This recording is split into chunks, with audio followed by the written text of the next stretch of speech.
I'm in La Rochelle. This is Nautitech 46 open, and we're gonna sail it to Croatia. So we're in France, La Rochelle.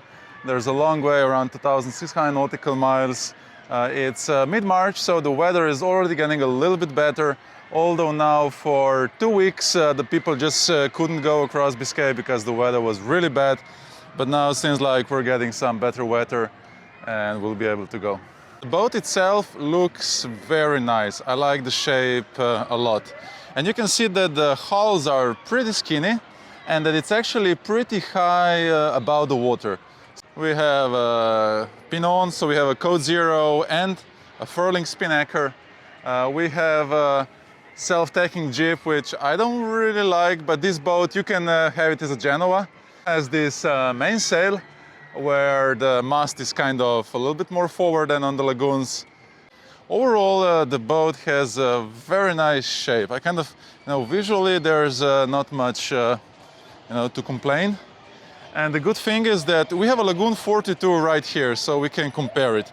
It's the same weight of the boat, but this is 42 and this is 46. So this boat is longer, but has the same weight because it's a little bit less bulky, skinnier. And Nautitech 46 has much more sail area than Lagoon 42. So it's the same weight, but much more sail area. So this boat should be a faster sailor. Lagoon 42 on the left and Nautitech 46 on the right. Comparing them visually, you can see that, yeah, the Nautitech is a little bit longer, not much. It looks like a bigger boat, does look, but it's actually the same weight. Mast of the Nautitech 46 is higher and the boom is lower, so this is a good sign for performance. The boom is longer and you can see that the mast is moved more forward, like on the lagoon, it's much more backwards. And looking from here, you can see that the Lagoon 42 is a little bit bulkier and there's much less clearance under the bridge. Much skinnier, it looks much more sporty, like sleek, and you can see that the clearance it's much higher. Helm position is an obvious difference to the Lagoon 42. It has this sport top, which is actually very good, and never had a catamaran with this setting. I don't think I'm really gonna like it, but I might be surprised, so let's just wait and see. So all the ropes come here, very easy to step. It feels like a nice solid boat. See a lot of space up here, could probably be used better, with some cushions, but you can always put them. And here you can see that this is the rail for the Genoa. Right now we have this self-tacking. But yeah, probably this boat could have a bigger front sail and just have it there, which is definitely a thumbs up, because on the Lagoon 42 you can only have this, which is, I say, it's really terrible. This is code 0, it's ready to put up and it's gonna give us a lot of speed. Accessing the roof is up here, so this could be a disadvantage. In the rough seas you always have to walk here to go up. Like on the Lagoon 42 you can just jump through the sport top, maybe easier to go up in the rough weather. But anyway, very easy to, you see these steps are straightforward, very easy to come. On the top we have some solar panels and it's very easy to access the mainsail. So this is like thumbs up, you see you can work really well here, which is also the same thing with the Lagoon 42, very easy to access the sail. But you can see because of this roof, the boom is quite high. And here you can see this clearance is very little. So yeah, this is much bigger mainsail than on the Lagoon 42, which is good. So walking on this boat actually feels, I kind of like it. I like how it looks. It's kind of smart, you see, it's like easy to step. I like these sharp corners, you see, because it's like pretty straightforward. You step down, there's no, useless, some, I don't know how to say. And then coming here, it's a pretty long pole. but that's a good sign. So the code 0 is going to be big. And then looking from here, I can just say it looks very nice, sleek. I love that we have this protection, and then also, so this is really like wind protection, and then there's also these screens, and you can just use the screens in summer, you know, to have a shade. And this outer cockpit, I love it. I loved it immediately. You can fit, you see, many people. It's usable. So this sitting position here, you see, it's comfortable. I have a seat like, it's like, I like it. And also, you see, you can lay down for a short nap. You see, although my legs are a little bit looking off, it's still okay. You know? So it's very useful.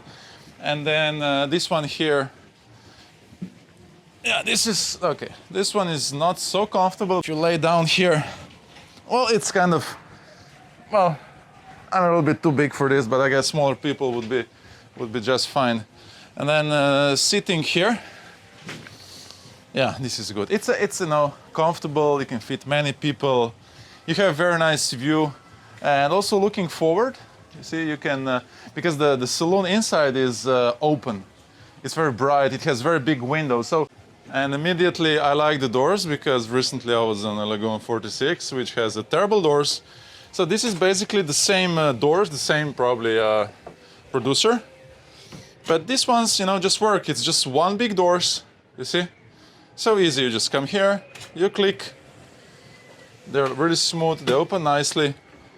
So really thumbs up for this solution. Coming in,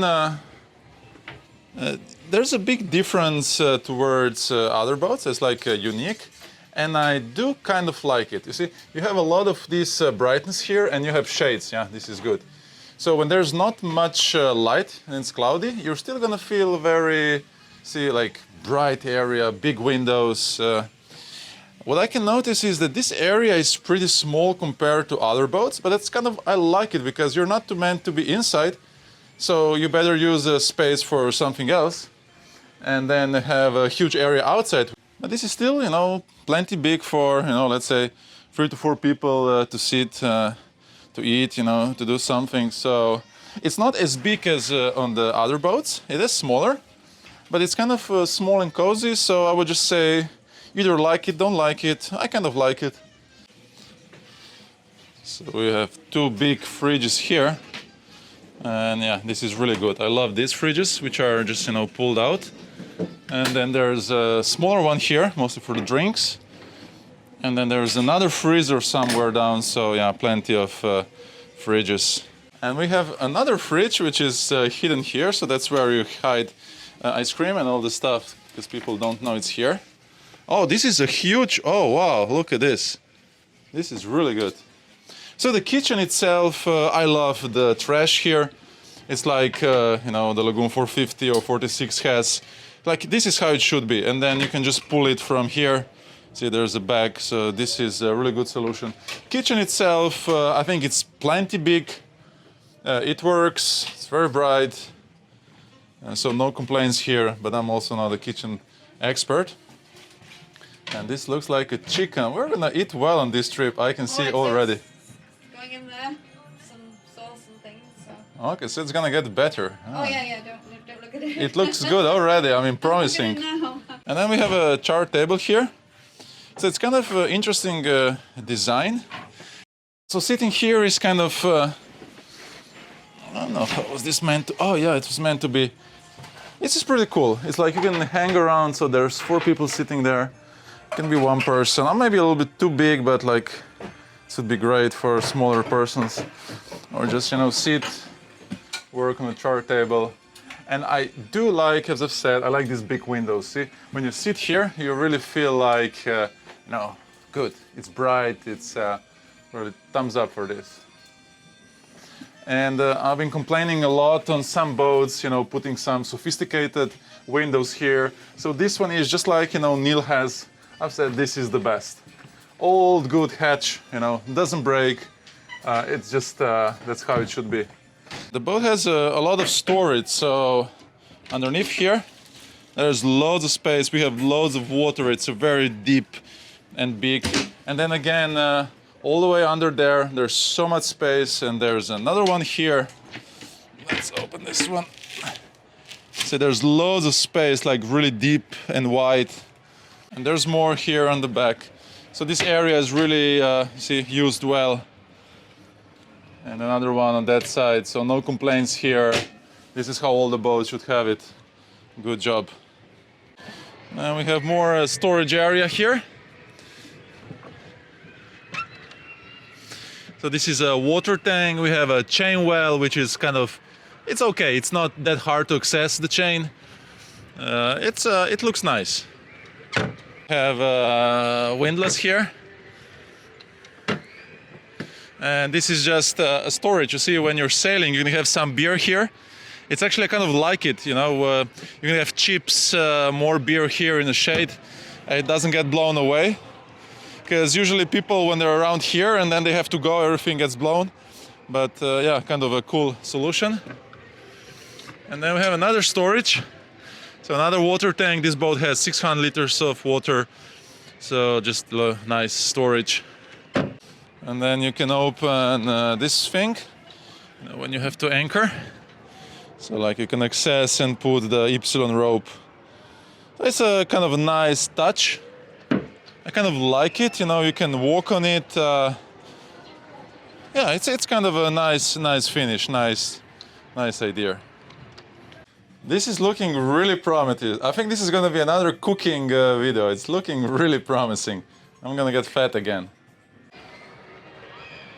So the boat on the back, we have these steps. So like on the other side, I think it's a nice platform. You know, for swimming, it's nicely designed. I like it. And so let's see how the engines look. So we're gonna open this. And yeah, this is a kind of a good solution that the generator is here in the back. Let's take a look. Usually the boats have generators forward, which takes a lot of space. And then the engine is kind of moved forward, yeah. So yeah, on the lagoons and the other boats, the engine is moved much more, you know, backwards. You see? So this is where the boat is. And then here we have a generator, but then the engine is all the way forward. Well, the good thing is that it's quite easy to access it. So you can work on it, and that's the most important thing. You know, easy to work on the engine. It's Volvo. I'm a big fan of Yanmar. But again, it should be just fine. So the rudders, they're kind of cool carbon fiber ones. So you can see the cables. So the cables come here, and then this is the rudder post, and then it's connected to the other side with this cable. So we'll see how it works. It looks pretty solid. It looks kind of well built, but you know, we'll see how this will perform. So this is how our dinner is gonna look. It looks really promising. Really looking forward. We are leaving La Rochelle, France, and we go to Croatia. And I kind of like the steering of this boat. The helm is like the best I have on all these catamarans. It's very responsive. So even at low speed, navigating the marina, you turn the helm, the rudder, and it just, you know, it works. You can feel the boat. It's like kind of a monohull feel. Like on other catamarans, it was kind of a tank feel, you know, it wouldn't move. So really thumbs up, I like it. Now a little bit trouble to see with the visibility, because this is all I see. So I can see a little bit through. It's not a deal breaker, you just probably have to get used to it. I'm used to fly bridges, you know, I can really see everything well. But probably not a deal breaker. I think it's okay, especially because you have much more sails and the boat should sail much more, so I'm ready to take this compromise. La Rochelle is a very beautiful town. This is a huge marina. See, the marina goes from here to there, enormous marina. Loads of people sailing, enjoying. Last check of the weather, so it seems like, you see, pretty good. We're gonna have around 20 knots, you see, and then actually on the second day here on Finisterre we got a little bit stronger winds, but actually it's looking better and better, see here. And then first day a little bit stronger around Finisterre, but then seems like, you see, along Portugal, once we get around it gets good. So yeah, we have good conditions, so pretty lucky this time. It's mid-March, And yeah, it was not possible to sail out from this area for 2 weeks now, but now we're back with good weather. And these handles are really nice. These are one of the best. You can actually, you know, like, it's maybe because the engines are really close, so the cables are very short, but it's almost like, feels like electronic ones. I know some other boats, usually with Yanmar or what I had, it was like really like stiff and hard to move. This is just like a butter, you know, really like these guys. So we have a main up, we put one reef, and now you can see the problem of Catamaran. You see, we're kind of going downwind, but this rail, see, it's so short, because this rail should be much longer all the way to here, because well, the sail is already on the shrouds. You see, we cannot really open it much more because it's already touching, but the boom is basically closed all the way, so really not good for downwind sailing. So these rails, and that's all the thing with all these cruising catamarans, when you have downwind sailing, the main just almost impossible to use. So this rail should be all the way up to here, and then it would be useful. We can see from here, you see, this is actually the setting for downwind, and you're almost touching the shrouds with the main, and this is like upwind sailing. You see, the boom should actually be opened all the way up to here, and this is like, this is not good. See, this catamaran, it would be easily fixable with a longer rail, but right now sometimes I put the extra ropes, you know, like a kind of preventer, advanced preventer I call it. You can see in other videos, but you have to be sure that the cleats are strong enough. Anyway, we're gonna figure out something. We have a code 0, and that's probably what we're gonna be using mostly. So I've set now this kind of I don't know, is it preventer or is it vang, or that goes from this cleat, and now we have a much better shape of the mainsail for downwind sailing. So we can see now that the boom is much more open. Well, I would still prefer to have it more, but you see, it's not touching the shrouds, so this is now way better. But it's just, you know, not fun to set it, because it's well, yeah, this is like improvisation. We have this line here as a lifeline, so when you're working on the sail, you hook yourself with these things. We have a code 0. We actually opened it, but because the wind is so much from the back, it just didn't work. So we're now waiting for better conditions. This is the comfort of the catamaran. We just started Biscay crossing in winter. We have sandwiches, we have soup, we have a beautiful day, and yeah, it's looking really good. Actually, being out here right now because it's exposed, we're going downwind and there's sun. It's winter time, but actually it films pretty nice here. But during the night probably it's gonna get way colder. So we are here. This is the Bay of Biscay, and yeah, we're gonna cross now. We have around 350 nautical miles, and then we have to go all the way around to Croatia. A very long trip. We have turned the engines off. We have a mainsail, one reef, because yeah, we had it from before, and the code 0. So the wind, the angle is slowly getting better because we are pretty much downwind. So we have wind autopilot set on 154 true wind angle, and we're kind of getting in a direction. We're a little bit off, but hopefully the wind changes, so we will you know, go where we want to go. But it's anyway better than using an engine. And this is a good instrument because this is wind history, this is true wind direction. So you can see this is 1 hour scale, and it's slowly rising, and that's good for us. And this is the wind speed, and you can see it just came up, which is also good for us. We want to have around 20-25 knots, will be perfect. I just love this big front sails. It's a nice fancy material, increases the surface area. It's really nice to have this. We also have 4-link Jenneker. Hopefully we're gonna use it. What I like a lot on this boat is that the boom is very low. So let's say this would be a Flybridge Lagoon 46. this boom would be like way over, which means that the sail would be way higher and it will be flapping much more, because the higher you go, see, it's a bigger leverage, of course. And if you look carefully, this sail, so the mast is moved a little bit forward, and it's a little bit longer boom than on the like lagoons or Bali, who have mast more centered. And recently all those boats have this square mainsail, which I hate because it doesn't work. It always gets stuck when lifting up in these see, lazy jack ropes. These ropes, the buttons got hooked.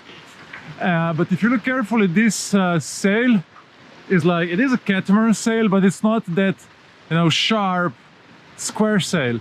And I can notice immediately that it keeps much better like control over the top. It was much easier to lift it up than the, you know, like a lagoon square sail. So I always said, you know, don't take that square top. People do because it looks good, but you just get more trouble. So I really like this sail, this setting. It's actually an upgraded sail. You can see it's not like the cheapest one. It's kind of three-dimensional, better material, better shape. You can see that it's from more smaller pieces, so it gets, you know, better shape. And yeah, I really like that we can have more control over the top. And because you know, the center of gravity is lower now, because the boom is lower, everything is better. I do kind of miss you know, flybridge. Flybridge is great, you know, just to be up there, hang. But for performance, this is what you want to have. And right now, actually, it feels pretty fun.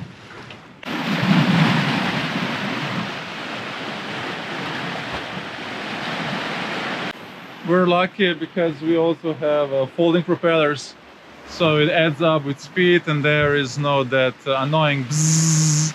So when you're sleeping in the cabin, it's nice and quiet.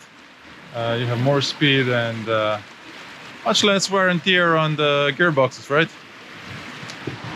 So another thing I noticed on this boat is that the rudder is positioned all the way in the back, and then the engine is actually moved pretty much forward.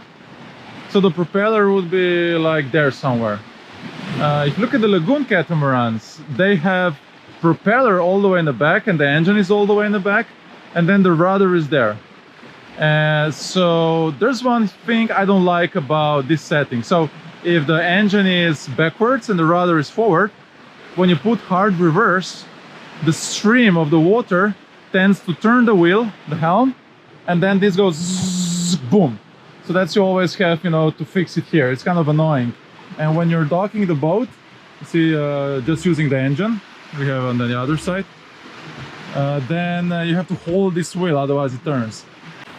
And here, because the engine is forward and the distance to the rudder is actually pretty big, when you put reverse, you know, you put the stream of water forward, so you don't, you know, turn the rudder. But when you put forward, again, it doesn't affect so much.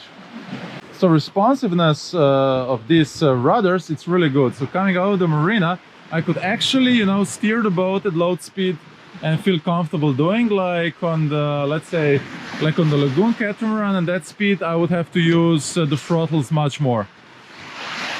So it could be because this rudder is moved more, you know, backwards, and the more backward it is, the more leverage it has turning the boat. And also the size of the rudder would be something that affects. So another thing, so this boat has engine moved forward, the propeller is there. I have a feeling that we're gonna catch much less nets than with the propeller backwards, because it's deeper. You know, the boat is always very shallow here, but then goes down. And all these catamarans have this tendency to pick up the nets and whatever is floating very quickly, much more than the monohulls. But I have a good feeling that because here the engine is moved forward, and that means the propeller is deeper, we're just gonna catch less of these nets. So let's hope that's how it is.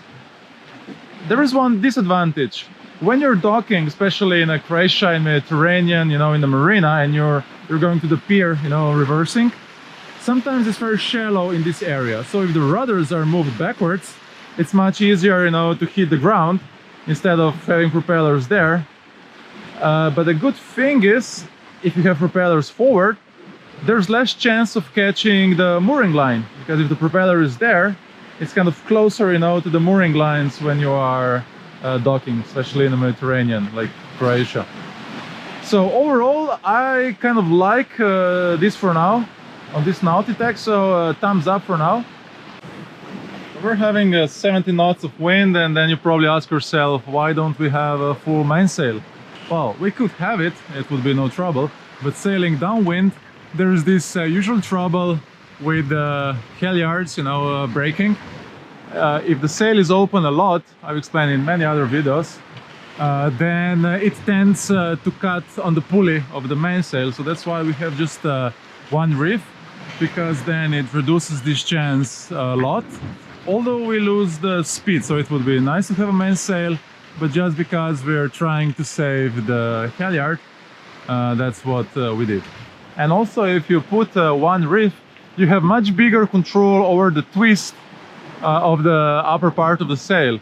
So when sailing downwind, sometimes it just makes sense, you know, to put one reef and then open the boom much more, and using that, you know, kind of preventer to pull the boom down, because pulling the boom down also closes the sail like this, so it's not on the shrouds. So in this case, if I release that black line, the boom would go up, the sail on the top would open, and it would go on the shrouds, which we don't want, of course.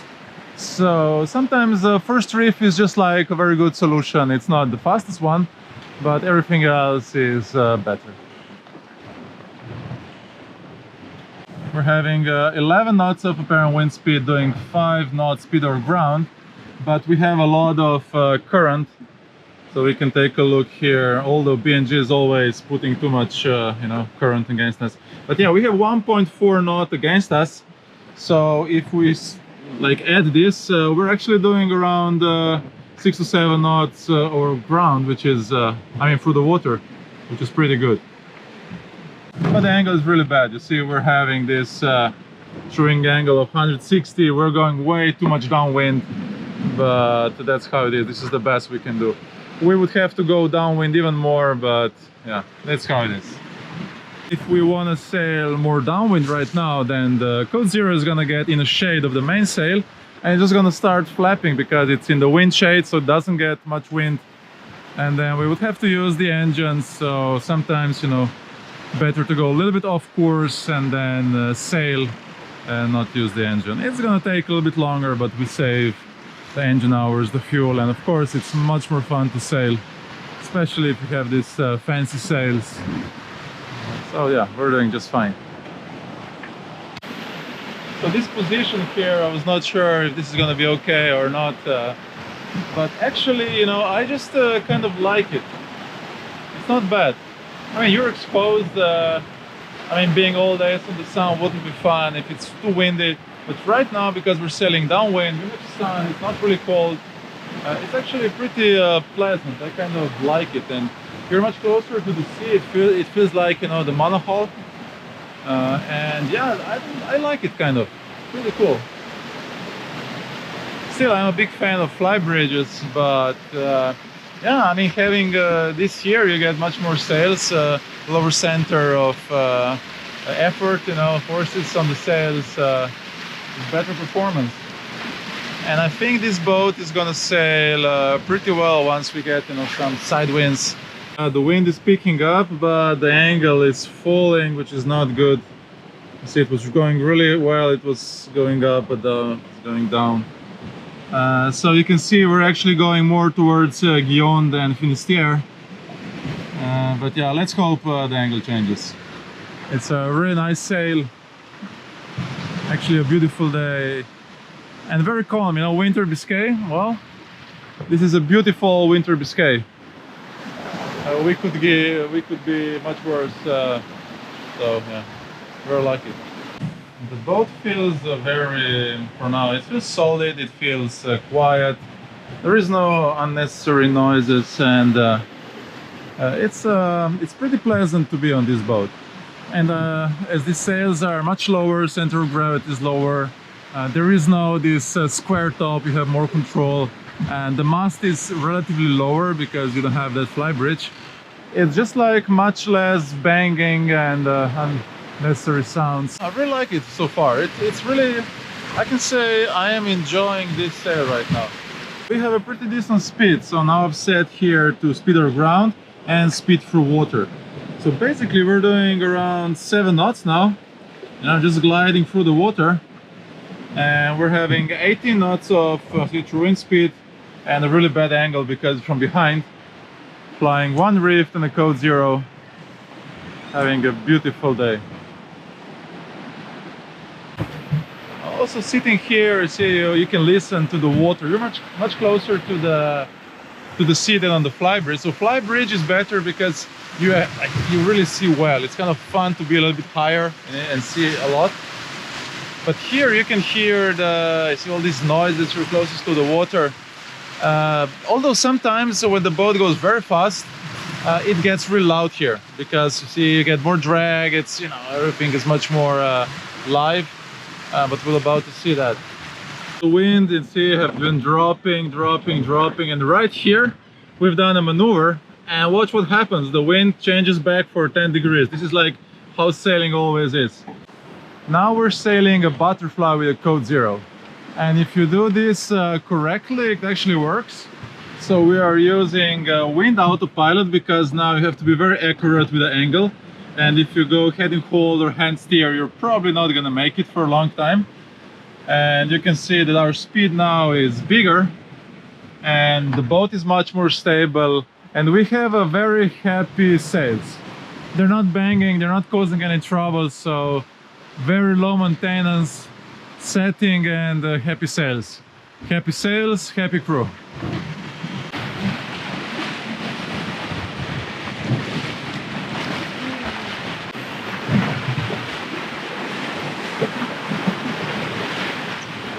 And on the catamarans, there's actually a very funny thing is that you're sailing a Genoa upwind. Because on the monohull, you would go main upwind. But here, because the boom cannot open it much, you always need to have wind from this side. And it doesn't make sense, right? Why the Genoa doesn't collapse. Actually, the wind is coming like this and then bounces through the sail, changes direction, and then goes into the Genoa.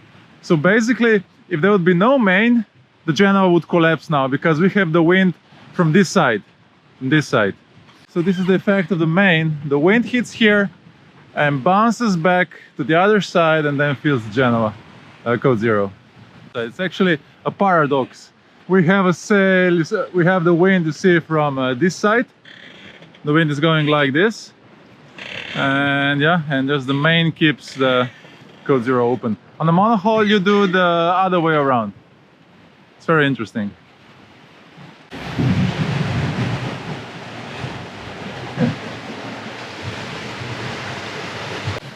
I'm sitting here, I'm off my watch, and I can tell you that I feel really well here. As I've said, I just love this outer area. It's just, I just love it. There could be a few things made a little bit better, but it's definitely really, I just like it. And it's pretty cold outside, but in here it's just right. I like the big table. You can put a lot of people around here. That area needs a little bit improvement. It's a little bit, the cushions are a little bit strange shape. It could be a little bit wider, a little bit better backrest, but all of the catamarans have the problem there. But it could be easily solved. I also like that area, and you can see that so the idea of this boat was the inner cabins are big enough. They're not the biggest. Lagoon 42 seems to have a bigger volume, but then again the outer area of the lagoon would be smaller. So you could you see narrow this outer area, and you see there inside there's a box storage, and you could remove that storage so you would have a bigger cabin inside. But why would you have a very big cabin where just a big cabin is more than enough, and these cabins are plenty big and you just sleep in there, right? So I always said I prefer to have the outer area better because that's where you spend all your day. And I really like the concept of this boat. And another thing is there is no noises on this boat. And we luckily have this folding propeller, so there's no zzz. And really, I don't hear any, like here and there you can see maybe a little bit bang from the wave. but there's no squeaking, no, and as I said, the boom is very low, so the whole rig is, you know, much lower center of gravity, and it feels very compact boat. You know, when you have this mainsail banging, it's not like all boat is shaking, it's gonna fall apart. It just, you know, like a normal boat, feels very like solid. So actually very happy so far, and I can say I'm actually enjoying this sail. Just listening to the waves, there's, you know, nothing to annoy me. Very pleasant area just to sit here. And another thing is, you see there's a window there, and I really like it because you can see the mainsail really well. And then if I turn around, there's more windows up here, and from here I can actually see code 0 in the front sails. See, from here we have a really good visibility, and of course if I turn my head, I have a really good visibility if there's any boats or anything coming in. So really like the concept of this boat. It's very bright, there's loads of light coming in. In summer it might be a problem, you have to put, you know, the shades. But right now, really pleasant living area. I really like it. Another thing I like is that, you see, there's a fridge for the drinks. So there's a place where you can put some drinks.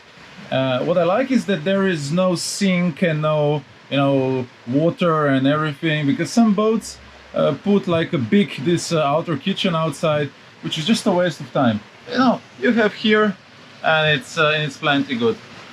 Another thing I like is these doors. So as I've said, these doors open easily, but then also this part, you can just slide it all the way down. So you can open everything here and it just works. It's well designed. So really thumbs up like for the concept.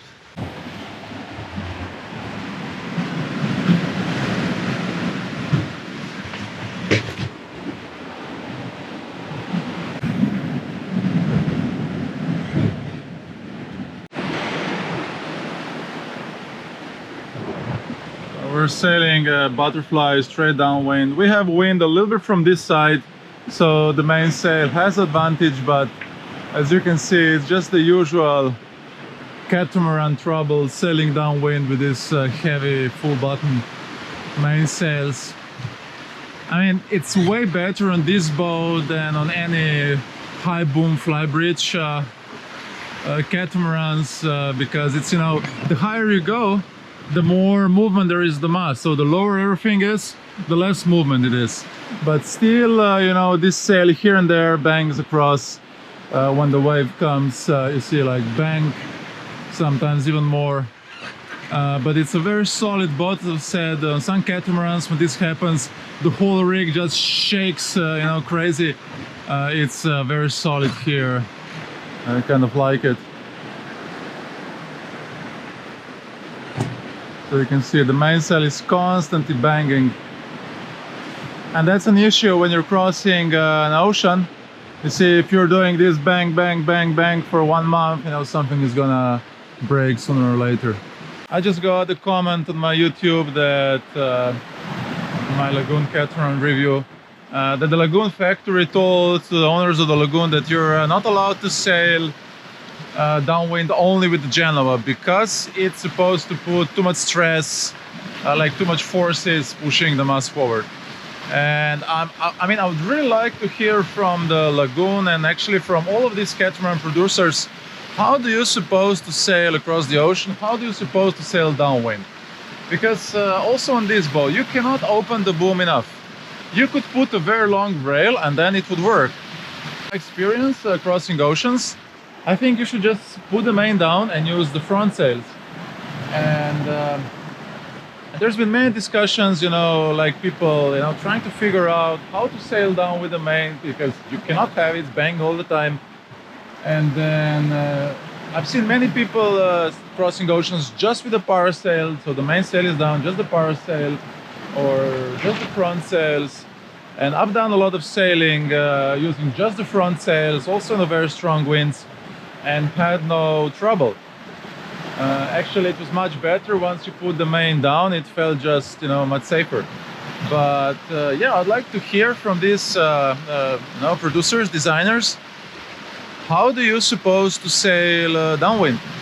They do give you manuals, but the manuals are if you're sailing upwind and to the maximum of 130 degrees true wind. So from 130 to 180, nobody gives any advice in the manuals how do you supposed to sail the boat. Now, when you're crossing the ocean, these are the exact angles you're gonna have. And I would say the best way to cross an ocean is to put the main down and just use a parasail or a code zero or a code zero and Genoa, you know, wing to wing. Maybe use some, you know, spinnaker poles or something. And it's just the best way to do it. And that's how like a lot of monohulls do it. So if using just the front sails without the mainsail puts too much pressure on the mast, so it's like not designed for, I just don't get it. I don't understand. And I mean, a lot of people do it, so obviously it's okay. But then when the producers say it's not good, so yeah, well, I want to hear and get the good explanation. So the red line, as I've said, is course over ground, so it's exactly where we go. It's including drift, current, you know, whatever. That's exactly where we go. The black line is, you know, our track. That's where we went. And now you can see from here, we've been using wind autopilot. So kind of wind was kind of, you see here, started, you know, like going in the wrong direction. So at this point, that's where we made a butterfly. And now we're going pretty good. We're actually going off course. Yeah, let's check the, oh, train direction is 87. Okay, so this is a good sign. Okay, the wind has been coming back as the weather forecast said, so this is a really good news. So we'll just have to think now to put maybe the sails back on one side, but have to think smart before doing anything. So the current has changed, it's only 1 knot and it's much more from the side. So that's why now the speed over ground and boat speed, it's much more, you see, like close together. So we're doing, yeah, still 7 knots through the water, but speed over ground is 6.5. And that's only in, you see, 10 knots of apparent wind speed, going butterfly straight downwind. So I would say this is pretty good. So the boat is sailing, yeah, it's pretty good. It's pretty good. We could put, let's say, if we could put a full main and also a Gennaker, and we would reach probably 1 knot more. And if the winds go up to 20 knots, I think we're gonna be flying downwind at like, you see, like 8 knots, which is really good. Dinner is being cooked, so some pasta with mushroom and onions. You know, cooking crossing Bay of Biscay is always a challenge. I always said, whoever can cook in these conditions, you know, thumbs up. And I really appreciate it because I like to eat something more than tortellini or a sandwich. But sometimes, you know, it's just not possible. Tortellini is just fine. What's wrong with tortellini? It's getting colder and colder outside, and I actually found this great position. I mean, it's not so comfortable, but that's good because you cannot fall asleep. But you have a nice shade from the wind. I have a really good visibility. I can see all the boats, if anything is going on, really good visibility. And then I can keep an eye on the sails by just turning my head up, and I can see if it's happy sails or we have high maintenance sails. And right now they're very happy. We have really good speed. The waves are slowly developing from behind, so we're starting to surf them. And the dinner is being cooked, so getting better and better. We are using 2 preventers, so we have, this is 1, and then we have added the second one, because it's just seems like the more angles you can cover, the more happy the sail is. We're doing pretty good. But this is just not something you want to do all the time and whenever you tack. So this boat should really have this roof, you see, all the way up to here, and much longer rail, so that you see, we could just use the sheet instead of all this trouble we have. and I think it could be, you know, totally doable, because this roof, I think it should just extend it all the way up to here, and then yeah, we would have trouble with the stairs, but well, there should be a good solution. I'm sure they can make a good solution, and yeah, you really need to have this longer for downwind sailing. It's just, or you know, figure out a way where you just can hook it to make a strong point here behind, and then hook up, and so, you know, like change the setting for downwind sailing, and just keep the roof like this. So I'm sure there's a lot of options, but it has to be done. Downwind sailing, just with whatever this is made for, I don't like it. It doesn't work. Another concept I really like is that, yeah, the outer area is really big, and the inner area is maybe a little bit smaller than on the other catamaran, just a little bit. But this is great because you want to use an outer area. This is a summer boat, and inside there's just plenty of space. It's very cozy inside, and just by sitting here, I actually feel like, you see, this is like one space. I don't feel like inside is separate from here. It's a really bright boat, and just like being here, I just like feel being inside, and I have a great visibility.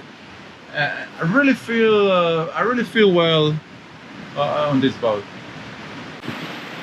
We're getting more and more away from the shore. It's deeper and deeper, and the sea is getting smoother and smoother. And now, as we're getting more and more waves from the wind, because also we have a big swell coming from the front. It's just like a normal Biscay swell of a couple meters, very long swell. But now the small waves are coming from the wind, and they're helping us more and more. So you can see that our boat speed is constantly around 7.5, and then we're also kind of surfing. You see 7 knots speed over ground, so very decent speeds, and we're only having around 70 knots of wind, and sailing straight downwind with one reef, a butterfly. So I would say this is a really good speed. Quite happy with the performance, and feels really safe, solid. Like the boat is gliding. It's nice. It feels good. So now we're sailing a little bit further out because, well, if we put the code 0 back on this side, then our direction would have to change like this. And then we were just thinking, like, let's keep this direction, and then tomorrow when the winds drop, we'll put a Gennaker and get a better angle towards here. In 2 days we're getting strong winds from north, so that's why we don't want to go, you see, far down and get stuck here. We can kind of want to, you know, keep the height in case these winds would be very strong, so we can go more downwind. So this is our tactics, and progressing really well.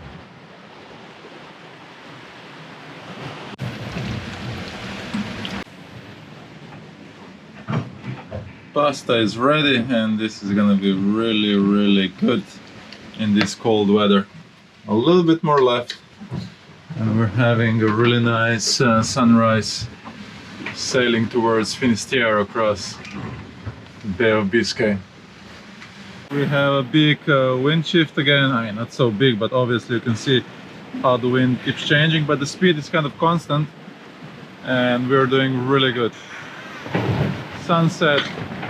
Sails are still like relatively happy, low maintenance, happy sails, and let's just hope that through the night it's gonna stay like this, so we can have a nice calm night and no need to wake up all the time to adjust the sails. And it's so much fun because we have folding propellers, you get more speed, no noises, and it's really nice. I can really say that this sail is very enjoyable, and I'm enjoying this boat so far. Day number 2, we have done 120 miles from La Rochelle and still have around 270 to Finisterre. Right now we're just using engines, and we have a code 0 up a little bit, which probably we're just gonna put down because it's just banging left and right. There's no point, because we have around 30 knots of wind from behind, but the apparent wind speed is only 6 knots. We're doing around 6 knots over ground, boat speed 7.5, so we have a little bit of current against us, and you can see that there is a swell. It's probably like around 2 meter swell, maybe a little bit more, coming against us. This is the typical Biscay swell. That's always, you know, pushing inside the Biscay. And then once you turn the Finisterre, this swell kind of disappears, and life is much easier, because here you get waves from the wind which are now following us because the wind is from behind. Then we have this big swell coming, and then everything is kind of moving. There's a super long North Atlantic swell. You don't really see that it goes up and down a couple meters. So usually this is not a place where you're gonna feel Olympic and eat like a master chef. All the boat is in color. You can see this, you have this Sahara rain dust, and yeah, it's all kind of yellow. So we'll have to wash this as soon as possible. It gets kind of sticky. You can see forward everything, all the trampoline should be white, but it's yellow. This Sahara sand, I'm gonna use my makeup removal. I'm not gonna need this probably on this trip, so I'll just wipe the screen with makeup. It is kind of makeup actually. This is what women do, they remove whatever they put. So actually this wipes, makeup removal, they're just perfect for this job. They're gentle, they're good for women's skin, they're good for the instruments. Because we want to take care for the instrument just like for the like the women do for their skin. It's kind of a nice day, so we have furled the Code Zero because it was banging way too much, more than it was actually producing any good. It was helping a little bit, but just wear and tear is something we don't want to cause. There's the sun. Biscay Bay is just not something you want to enjoy sailing, it's just something you do for a challenge. But luckily we're not halfway yet, but we're doing really good. And you don't want to bring all this sand inside the boat because it gets kind of sticky, it's kind of gluey. So we're gonna be changing our shoes now all the time. I have these brand new Crocs, I just love them. It's really hard to clean this sand. Just glues, and then you have to clean, doesn't go off. The wind's picked up, we have around 20 knots, and you see a little bit better angle now. And we're having just a Code Zero. We could actually put the main up, but we don't expect these winds to last for more than 1 or 2 hours, so just lazy doing it.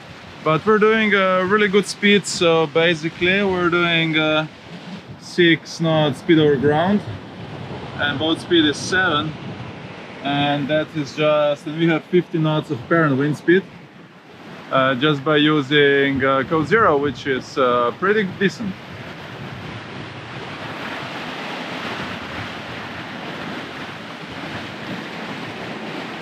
We have a huge current against us, 1.8 knot, which is slowing us down. We change our minds, we don't want to be the lazy sailors, so we put the main back up. And here it is. We still have one reef just because of that halyard things. We want to spare the halyard and the Code Zero we have. And actually having a very nice sail. And you can see actually that the second we decided to sail, the winds drop. And that's how it always is. When you decide to do something, you do it and then the conditions change. But the angle is still, you see actually the second we started doing change again, but you know what, we're okay. We're doing pretty good crossing Bay of Biscay. We have a lot of counter current, but our speed is pretty good. So going around 7 knots. Oh, you don't want to hit this. This is the second one I've seen. We have the winds a little bit from the like southeast, and you can feel the difference. The wind is much warmer, much more moisture. So whatever activity you do, you warm up very quickly. And then of course, the more to north it goes, the colder and drier the winds are. So it's hard to decide what's better, cold and dry or warm and moisture. You know, it's pretty much the same. Maybe cold and dry is better. We have this whistle here. This is just in case an emergency. And then there's another one here. So you just come here and you whistle. and then it's a very loud one, so everybody's gonna hear on board. But this is only for the emergencies, like really emergencies. That means everybody's gonna run out, dressed, undressed, whatever the condition they are, and try to save the boat and help. I have my light with me. This is a floating one, so you press, throw in the water, and very easy to mark a person. It's gonna float, you know, it's always here. We keep it here so it's close.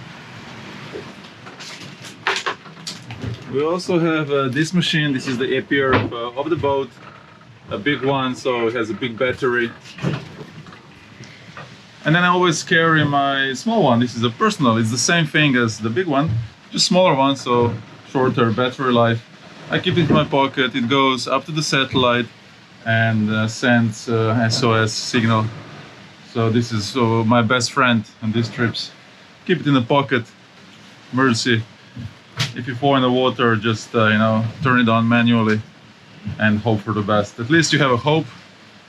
And of course, always carry a life jacket, and you must have a light. Actually, on mine, I put 2 lights, just in case one would, I don't know, fall off, wouldn't work. Because if you don't have a light at night, nobody's gonna find you. Today we're having a chicken pad thai, stir-fry sauce, rice. It's gonna be cashews. We've been eating pretty good, although we're in this Biscay Bay, but we're trying hard to cook something and to eat some decent meals. But as soon as we turn around Finisterre, I think we're gonna improve in this area.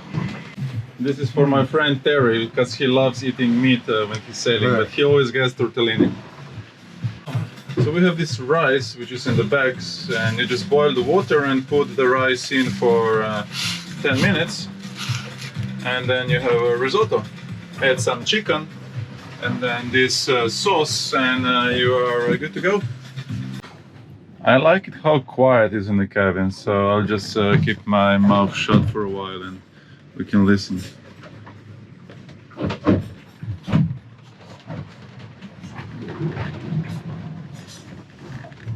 It's really good. You don't hear any noises. Nothing is squeaking, cracking.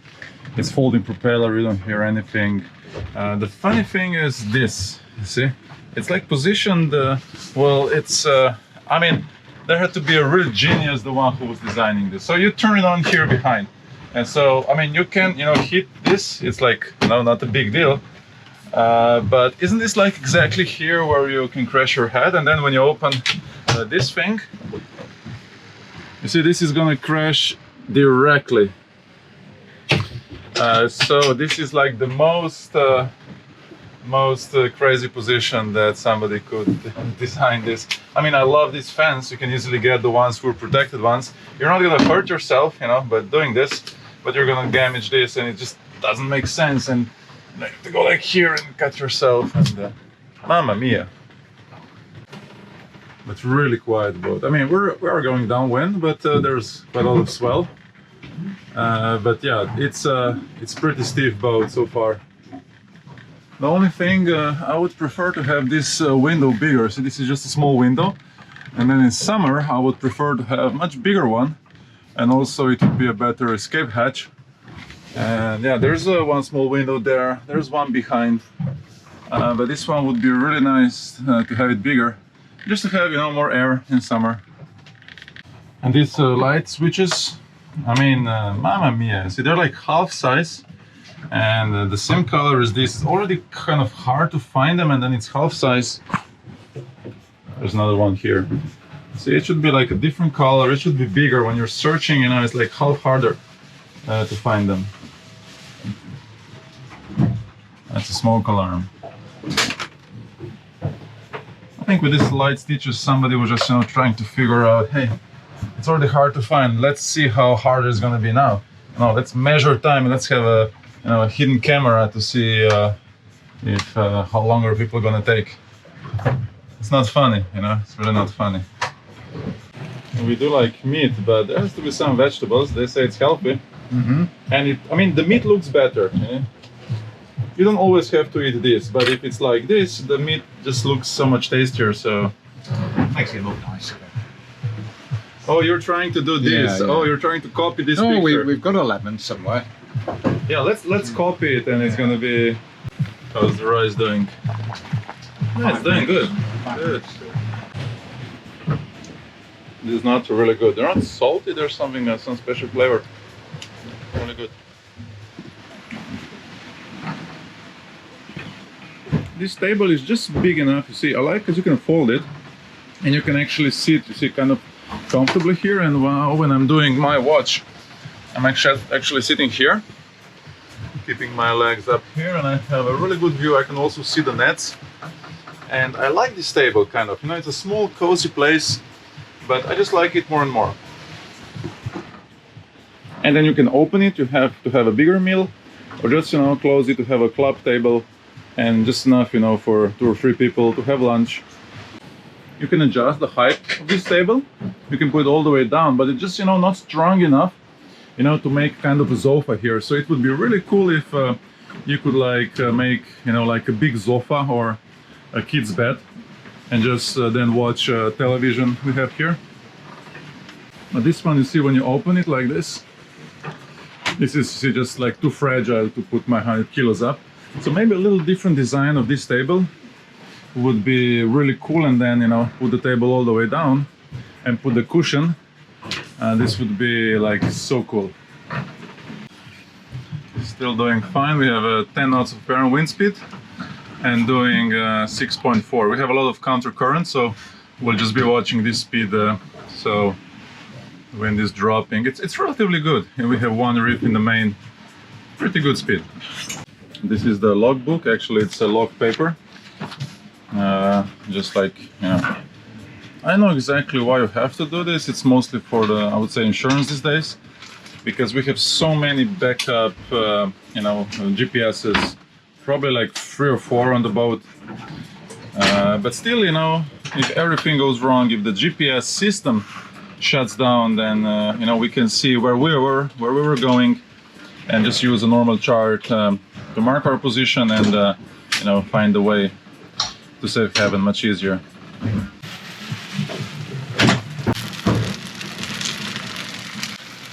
I'm not very famous for cooking. Chris, maybe. Let's go here. So this is the picture, so that's how it has to look. Well, it's no prawns. no prawns, but it's pretty close. Just a little bit more decoration, and we'll be there. I like the restaurants where the menu is actually pictures, and then you can see the picture and you order.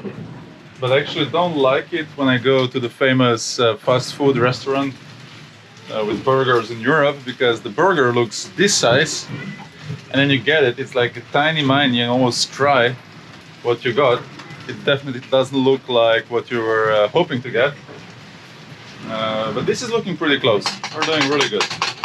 We have quite a mixed sea now, so the waves are from everywhere. So the boat, if it's gonna flex, it's gonna flex in these conditions.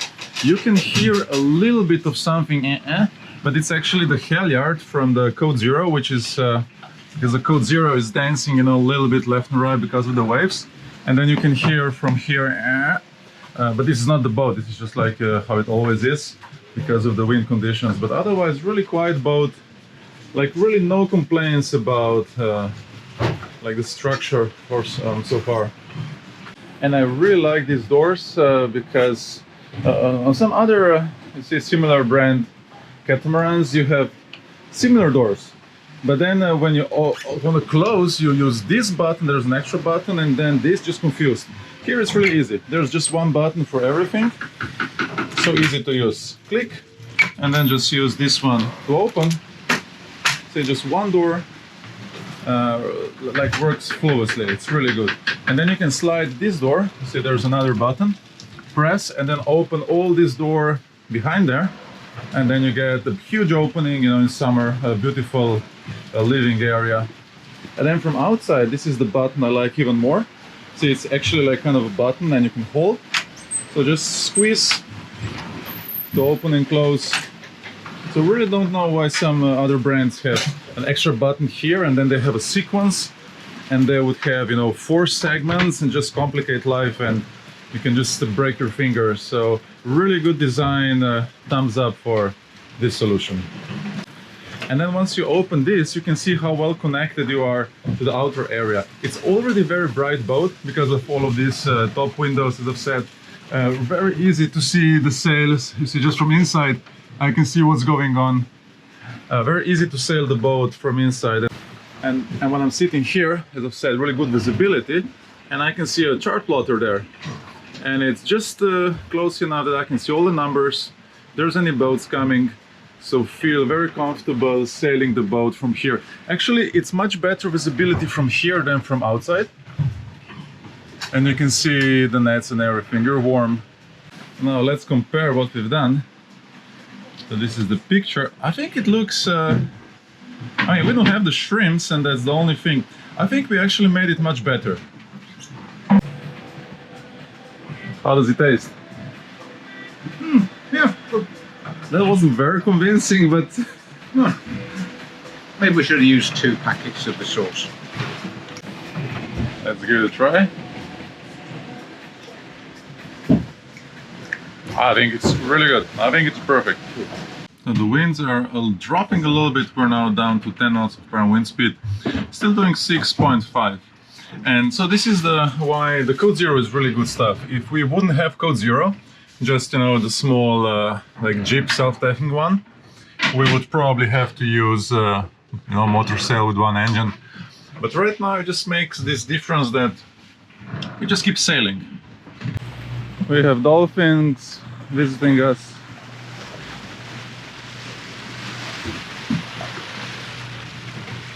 We see them many times and they always bring happiness and good luck. So it's a good sign. Nice to see them.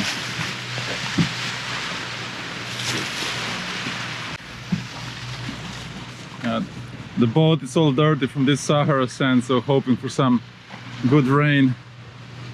It's just yucky. The winds have dropped and now we're expecting a change to north wind, so we have set the boat accordingly. We have already set the second reef on the main, so once the winds pick up, we're already ready with the second reef. And for this self-tacking, because this is only good for sailing upwind, we have attached these Code Zero sheets so that we can open you see, the sail much more and sail downwind, get a much better shape. This is the first tool we pay. This is the first reef. It's a usual problem of the catamaran, so whenever you sail in like these conditions, which are very, you know, choppy, everything is moving and the winds are not high, although, you know, we had 50 knots of wind, but sailing downwind, this is the problem. The boat is not stable, the sails are not stable, so the ropes keep working, you know, the sail keeps banging, and so eventually it's through. And this was actually, so on the back, attached to the mainsail, and there's this low friction ring, which is obviously not low friction ring. The NEMA rope would probably last much longer, but the core, you see, is off, and so whenever you get these conditions banging, I mean, something is gonna break, so you gotta keep an eye.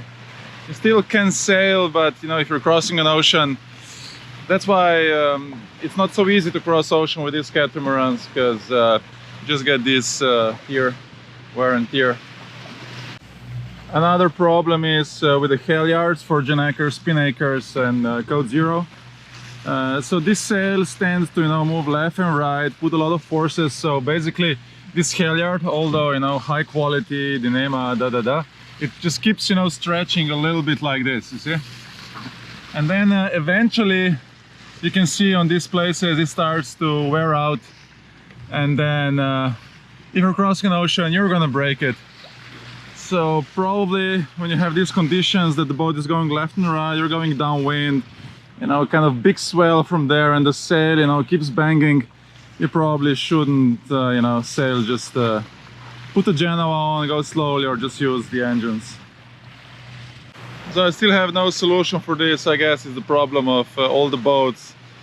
I don't know, these ropes are strong, they're good, but you know, they just, you know, wear and tear. And I guess this is why none of the producers says how you're supposed to sail downwind. Almost sunset, and it's actually interesting because the sun, this is sun, not moon, it's totally white. It's just a white circle super cool. And the weather, well, it's not the nicest, at least it's not raining. But we're having this beautiful dinner made by our chef. We have a soup, toast, and it's perfectly good. I think it's too good for the Biscay Bay anyway. Eating soup in Biscay is just an extra. It's time for my night watch. I never like night watches, but it's just something you have to do. It's definitely nice to go to bed after the night watch, but really hard to wake up. And what I like on this boat is engines. It's not too loud. So the engines are moved a little bit more forward, and they're not like on some other branded catamarans where they're all the way in the back. And actually I can kind of feel the engine, it's much closer to me. Anyway, the sound is very okay. So this is isolated good enough to be comfortable. And another thing is that because the engine is not all the way in the back, it's more towards the center. Not much, but you know, just like maybe a meter or two. You have much better weight distribution.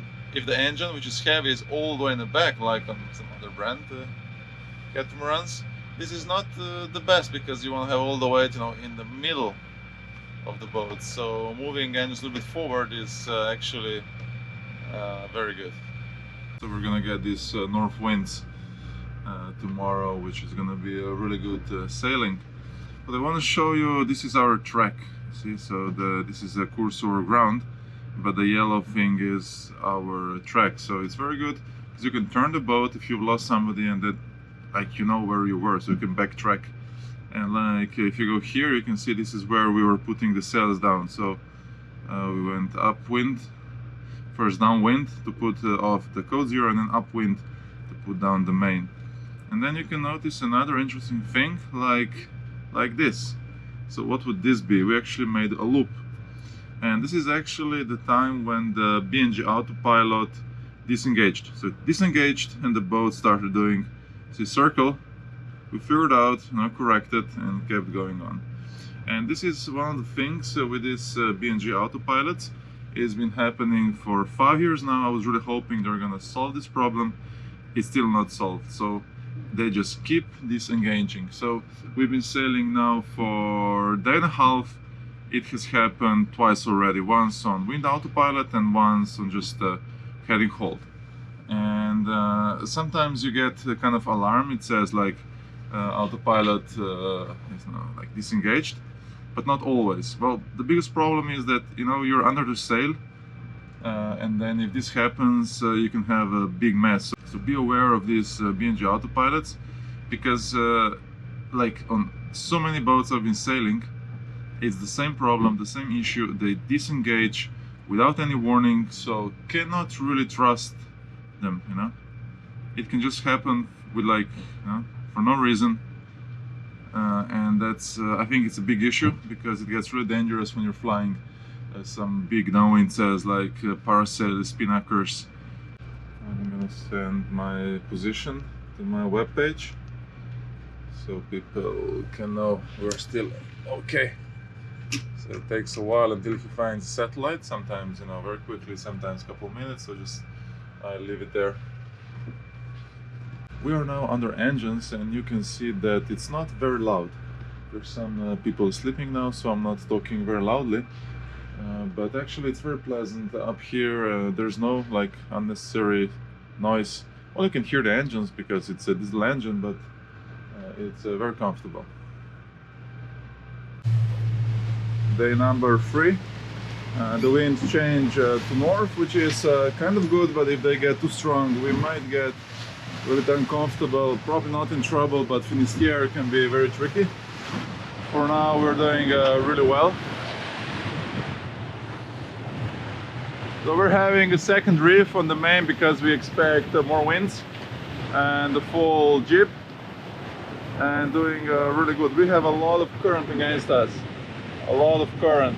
But right now the boat is doing 9 knots, 7 on ground because of the current, which is very good. So we have engines like this because this one is reversed because it's off and we want the propeller to fold.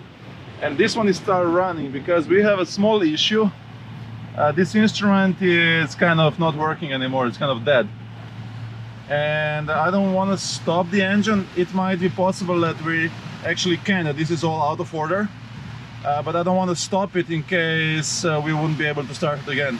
So we're just gonna go to La Coruña or maybe try to figure out the issue with this instrument. So it's just probably a fuse, who knows, just this instrument.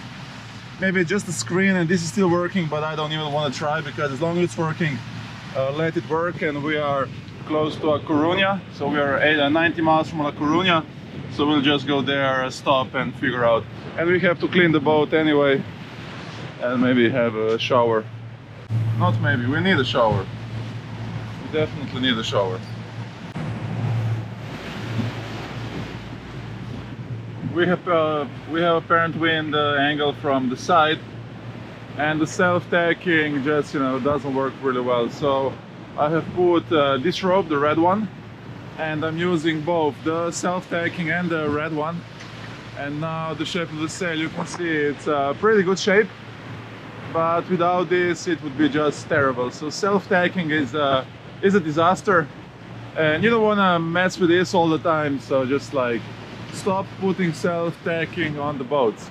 This boat also has a traveler for the Genoa, so it can easily be transformed to the normal one. But most of the cruising catamarans of other brands don't have this option. And yeah, I really don't like it. Okay, I fixed the engine problem. And actually, whenever you have a problem, you just start first looking in here. This is like all the manuals, you know, electrics where something is. And the problem was here. See, this is the switches for the battery. So it's engine, home batteries and engine. And somebody was just sitting here and crashed it with the knee. And I also found the generator on, so somebody forgot to, or maybe just press start with the knee. So very lucky this time, it's only a small problem. So I switched it on, the screen came up and I could turn off the engine. So now we're only sailing. This is really good news. And we might not have to stop in La Coruña. We'll check the weather. So I could use this, you know, to text home and ask for the weather, but I really like, you know, to see it on my own. So now we're pointing here. This is 60 miles from here, so we'll be there in 8 hours, just to get the cell, you know, signal to check the weather, and then we'll decide either stop in Coruña, because we're expecting some really strong winds here and like very short and big wave. So, but if everything is okay, then we'll just, you know, keep going. But for now, this is our destination. So there's no need to stop in Coruña because of engine, which is really good news. And our speed is really good. So we have a second reef, and we don't have a Genoa. We have, this is like a Jeep, right? So second reef in a Jeep, and we're doing 8.4 knots of speed. So don't be confused with speed over ground, because it's much lower, because we have very strong current against us. And so we have 70 knots of 18 of apparent wind speed, 76 degrees angle, apparent wind angle, which is like really good. And the boat is doing 8.5, not even struggling, just, you know, like gliding across the Bay of Biscay. So I could say I really like the performance of this boat so far. It's just like I haven't found anything that would really annoy me, construction wise, you know, and speed wise. It's not banging into the waves, but also the waves are not very big now. It's just, you know, I find it just a good, comfortable boat. It's not struggling to sail, you know, it sails, it sails. It would be really nice to have a full main right now, because we could easily have a full main right now. But we expect higher winds, and we're just, you know, 3 of us, so we don't want to push the boat, break anything in the Biscay. We're just playing smart, keeping the speed over 6 knots, if you can do 7, even better. But then when we get to Mediterranean and when the boat is tested, then I really want to push it a little bit and see, because I have a really good feeling that this boat is going to fly, especially when we put the Gennaker full main. Really looking forward. Another problem is if you touch this as we did for the engine, because this battery is a service battery, so if you're going to touch the red one, that means you're going to lose everything, the screen, autopilot, all the instruments, like everything. So this is not a good position, because yeah, I mean, if you're sailing, you're on autopilot and somebody just presses this button for no reason. So this button should be, you know, somewhere safe, or have a cover, at least a cover. This is very dangerous. And let's say I'm not used to this boat, and then you want to start an engine, and suddenly you cannot start it because the screen is not working, and then you're just hurrying to figure out what's wrong. And if you don't think about this button, because you didn't turn it up, so it should be on, right? Yeah, needs a cover, definitely. Easy solution. Just put the cover, and it's gonna be okay. We are making a bread. And this is how it is. When you're sailing, you should have bread. There's another thing I noticed, which I don't really like, but maybe it's just me. So these edges, they're just like, too low. And then you put something, it just falls off. And I mean, the sailing boat should have these edges a little bit higher, the same as in the kitchen, you see? It's all smooth. And I can see very clearly that in this boat, there was a designer, was a real sailor, because I can see how he was thinking. But then the inner designer was probably somebody who said, no, you cannot do this, it doesn't look nice, it has to be blah blah blah. But no, this is not functional. The boat needs to have this, looking good or looking not. It just needs to have. Another thing is when you open this guy, I'll go very slowly because I've learned already. You see everything jumps out. See, there is no like protection, which should be. I guess inner designer said, no, this is not modern, this is not. Oops. See? Almost lost it. I was lucky this time. There we have risotto with sausages. Oh, I like the sound. Do we have a picture today? Oh, we have a picture how it should look. Okay, let's see. Let's compare. Oh. That was a nice catch. Nearly on the floor. I hope I caught it on camera. That was a good catch. Almost olive oil all over the floor. Anyway, this picture I think is pretty close, so yeah. Approaching end of Bay of Biscay, so we start from here. So we've almost crossed it now, getting close to Finisterre, La Coruña. We're gonna check weather forecast here because we expect really strong winds in this area. So we might have to stop here, but we'll see. We're having around 18 knots, 17 knots of wind speed. And boat speed is 8.2, it's really good. And we have a second reef. This is really cool that you can see through these windows how the sails are doing. And here's another window.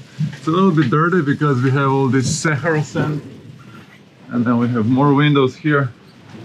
So it's really cool that just from inside you can see if the sails are okay. And I can tell you that this boat was designed by the sailor because he was thinking about all these small touches which make sailing way more fun and better, easier. How does it taste? You don't seem to be very happy about your cooking. Well, let's see. It's good. It's much better than tortellini, and tortellini are really good, so good. How's it looking? It's looking bigger than when I put it in. We've had this cloudy day all the time. And now we're getting closer and closer to the fishing boats and also to the land. So there's two problems. We want to pick up the weather forecast, which means we have to go shallow and close to the shore. But this is where the fishing guys are. See, this is like 200 meters, and fishing boats are always inside 200 meters depth. Now, we don't want to pick any net. We luckily have the folding propeller, that's a bonus. But again, it's going to be night in 3 hours, so it's not the best timing, but what can you do? This is a very tasty table for Bay of Biscay. We have fish, salad, we just cooked potatoes, we have tomatoes. It's really good.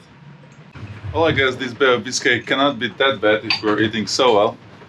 And this time, yeah, we're pretty lucky, but there's a lot of waves bouncing from the shore now, from Spain, and a little bit confused sea, but yeah, we'll be around Finisterre. It's gonna get better. Bon appetit. This is horseradish sauce. I bet you've not had this. I'll try it now. Very, very, very strong. We are approaching La Coruña, and I have decided to stop because as you can see, if we keep going at Finisterre, which is right here, we could get 40 or more knots. And then also going down, you see this could be like, you see 40 knots, so it can be like 45 knots. And it just keeps going all Thursdays, so we have just decided to stop in A Coruña. We're here, we have just crossed the Bay of Biscay, and we have A Coruña, which is 16 miles away from us. It's not fun coming in at night because I'm always afraid of the nets, but we'll just do it as smart as possible. We have called the marina, they have a space for us, and then we're probably gonna wait one day and go on in better conditions, because really I don't want to get stuck again in 40 knots of wind and a short big wave. It's just not fun. I'm done with that. We've been washing the boat now for a couple hours with all kind of tools. It was full of sand, and this Sahara dust, it just sticks. And this seems to be working pretty good for the net. You can see the difference, obviously.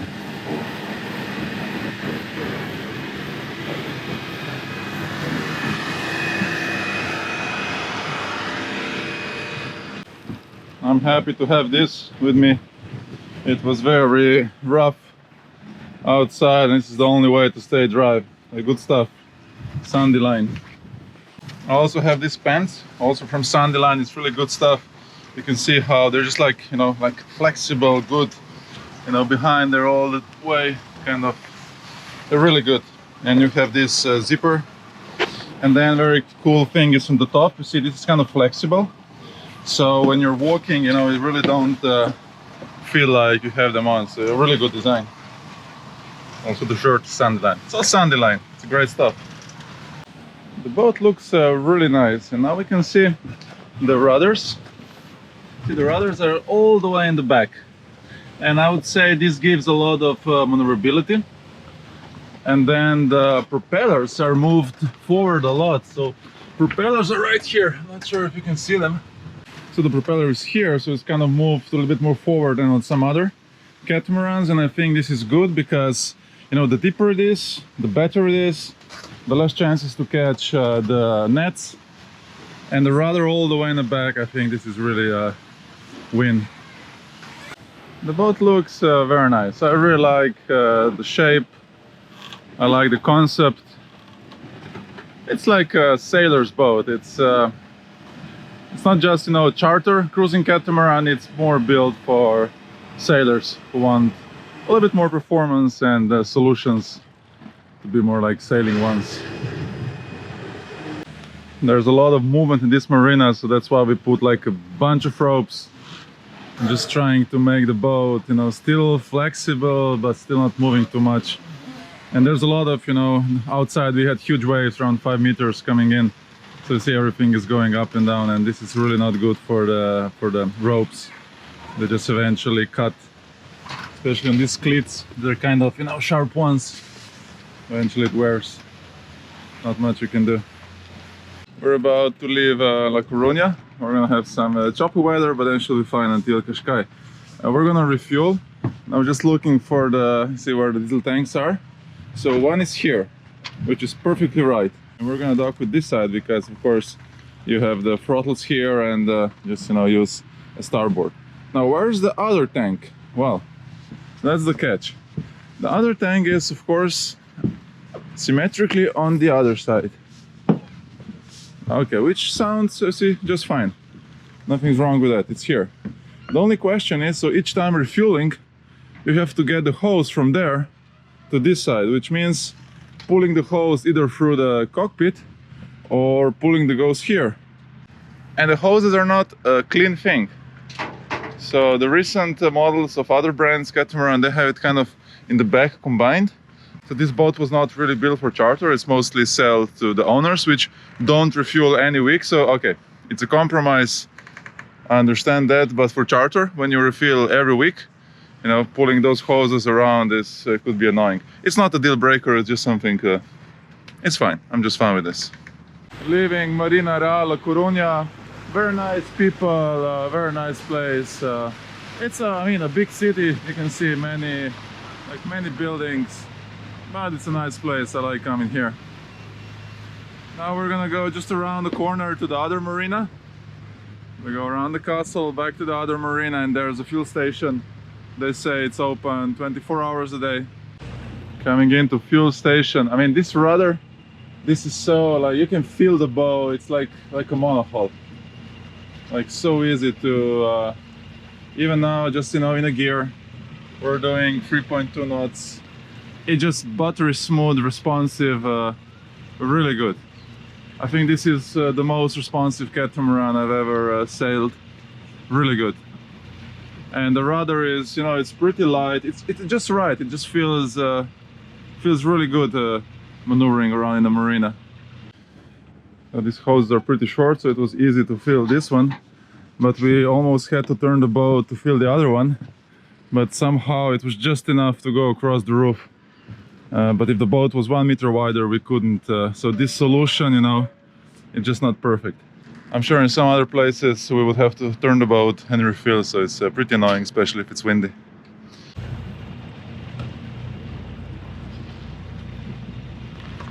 It's actually good to be a skipper.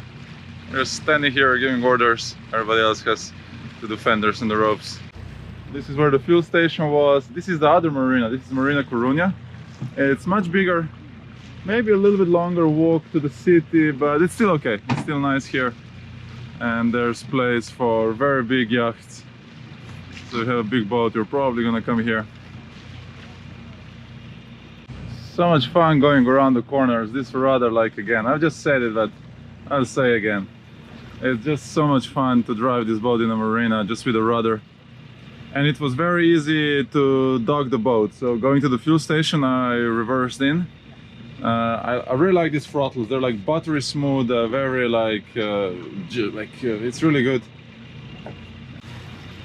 And then again, going for the sharp corner. So we have a speed of 3.6 knots. And we're just using the rudder. I mean, any catamaran, you would just use a rudder, but this one is so precise. The rudder is just, it's just fun to go around the corners. And it seems like it turns really quickly. So this rudder's all the way and back, so the rudder is all the way in the back. It gives more momentum than having rudders a little bit forward, and really like it. It's so easy to go for these sharp corners out of the Marina Coruña. These rails are so low, so I'll show you. So if you close it, you see it's actually so low that I prefer to have it open because it's in knee height. So I think chances of tripping over this are much bigger than have this open and not trip over. And you don't see, so the height is not good, you see. Like you just fall. It's probably good for the kids, but for fully grown people it's too low. And just keep it open. We have now two engines on 1700 RPM. And the speed is so 6.3 over ground, and the boat speed for water is 7 knots, but if you look at the speed over ground, it's 6.2 because of the current. So that's like, it's pretty okay. It's kind of an average which this boat should get on these RPMs. A little bit drag from behind, but this is just normal. That's how it is. I'm a big fan of Yanmar. But so far, no trouble with these Volvos, and they seem to work just fine. So much nets around here. I mean, we know they are because we are like inside 200 meters depth. But this is the shortcut. It's daylight, so we'll just go slalom. Starting from here all the way down Portugal coast, you have to have at least 200 meters depth. We're now 83. Otherwise, there's so many nets. You're definitely gonna hook one. So now it's daytime, we have good visibility, so we're just going slalom between them, but there's really a lot of them. Like, I would never do this in bad visibility or at night. I would go all the way out, but it just makes sense to go here because it's a shortcut and less wave, less winds. The good thing is that actually sitting in here, I have chart water here, and I can you see, work with the autopilot, and I have a pretty good visibility. This chair could be more comfortable. You see, I'm like twisted all the time, watching forward. Okay, it was not really designed, you know, to be driven these conditions. But anyway, if the chair would be a little bit more like this, I could navigate from here without pain in my back. Because if you're outside, you just see one side of the boat, right? I mean, if you're summer sailing in Croatia, and then you can just be, in front with a remote. So that's why I really like flybridge. I mean, you do lose, performance with flybridge, but you get the visibility, you get a very good shade, protection from the sun, and you see all these nets really well. And let's say in Croatia, when you're chartering and sailing, there's also quite a few of these nets, and catamarans love to catch them and whatever is floating. So this position being behind, it's good for sailing. The only downside is that you're not gonna see these nets so well. But then again, these engines are a little bit more forward, a little bit deeper. They're folding propellers, so when sailing, they don't spin and catch a net. And happens a lot of times that when we're sailing and then the propeller is free spinning, that's when you catch something. And then you start the engine, because you should always check before to start the engine if something is dragging behind. And then when you start an engine, you just make it worse. But then with folding propeller, the chances are much smaller. Sitting here actually gives a more comfortable way of navigating from inside. The view is even better, and you can make some kind of the backrest. And then sitting here, it's much more comfortable than there, less stress for the back, and even better visibility.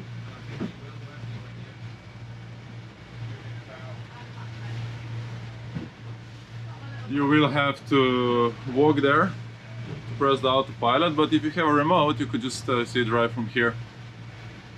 But in summer, I think this would be way too hot to be inside. You have to run air conditioning. Doesn't make sense, but yeah, you can open the windows, but again, in tropics it gets really hot inside all the boats. Now we have crossed the Bay of Biscay, and in the morning we have left the Coruña, and now we go to Cascais near Lisbon to do the engine service. So we have around 2 days, 300 nautical miles to get there. And we're just about to go to Finisterre. This is the famous cape, so we have around 40 miles to round it. And this is where the winds always get much stronger. Right now we have 24 knots, it was maximum 27. But this is why we stopped, because if we continued sailing yesterday, we could get up to 40, but it might be 45, you don't know, and you can have a very high sea state, and I don't like going over 45 knots. 40 knots is something I really try to avoid, because these sails are really not, like you would need a small storm sail for that.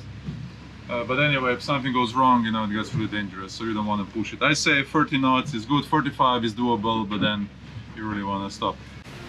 We are pretty lucky with the waves. We have the following seas. There's a swell, and then there's some waves from the wind, but I could say really comfortable going downwind. Good conditions, especially for Bay and Biscay. We have a Jeep and one engine. Other is reverse, just because we want to have it folded. So we are progressing really well. We are not having the mainsail right now because we're straight downwind, and we would have trouble. We would have to get either butterfly, which is complicated. So, and we are expecting more winds at Finisterre, up to 40-45 knots. So this motor sailing is something we use many times. I know it's not sailing, but it's just it's how it is. When you have a small team and you go for days, sometimes comfort and safety is more important. Finally some sun. It's actually a beautiful day today.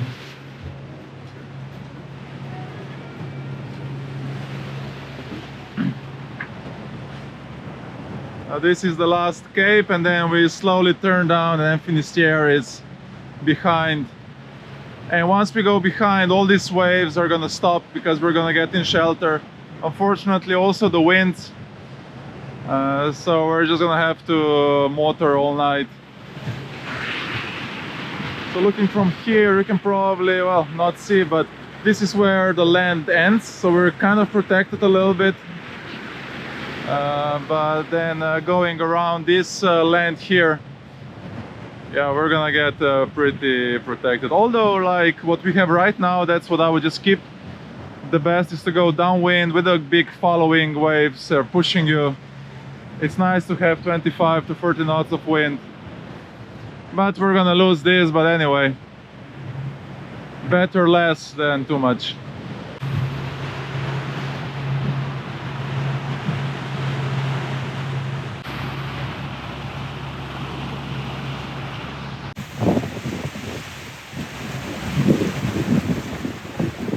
I really like this boat more and more, and I have a signal now, so I'm researching more about Nautitech. So I've been sailing a Nautitech probably 15 years ago. It was a Nautitech 40, but that was a whole different story than we have today. So it's designed by Mark Lombard, and he's a very famous naval architect. So he's a sailor, and I didn't know this before, but I obviously figured out that a real sailor would design this boat. And on the web page it says this boat are built for round the world trips and for like more sailors feeling, and they say they're 20% lighter than other boats, similar catamarans, which is true, like more high-tech construction. And also talks about this maneuverability on the helm, which I noticed without reading. It's really good feeling on the helm. And so they have a model which is 40, they have a new 44, and this is the 46. There's also a 46 with a flybridge version, and very interestingly has a furling mainsail, and that's exactly what I've been talking in my previous videos, like that the charter catamarans and also catamaran just for cruising should have a furling mainsail. These full button catamaran sails are all good for sailing, but you know what? The furling, I think, is the future. Here's another picture. I mean, you do get, a higher boom. So the fly version is definitely like less performance. And on the web page it says it was built for ocean crossing. For ocean crossing, you don't want to have a big mainsail like catamaran style, but furling is way better because it's easier to furl when you're going also downwind. It's a smaller surface area, and you want to have a big front sails. So I think like it's a really good solution, and of course this is a very famous designer, so yeah, I kind of like this boat so far. This is another picture of the flybridge version. You can see a normal furling into the main.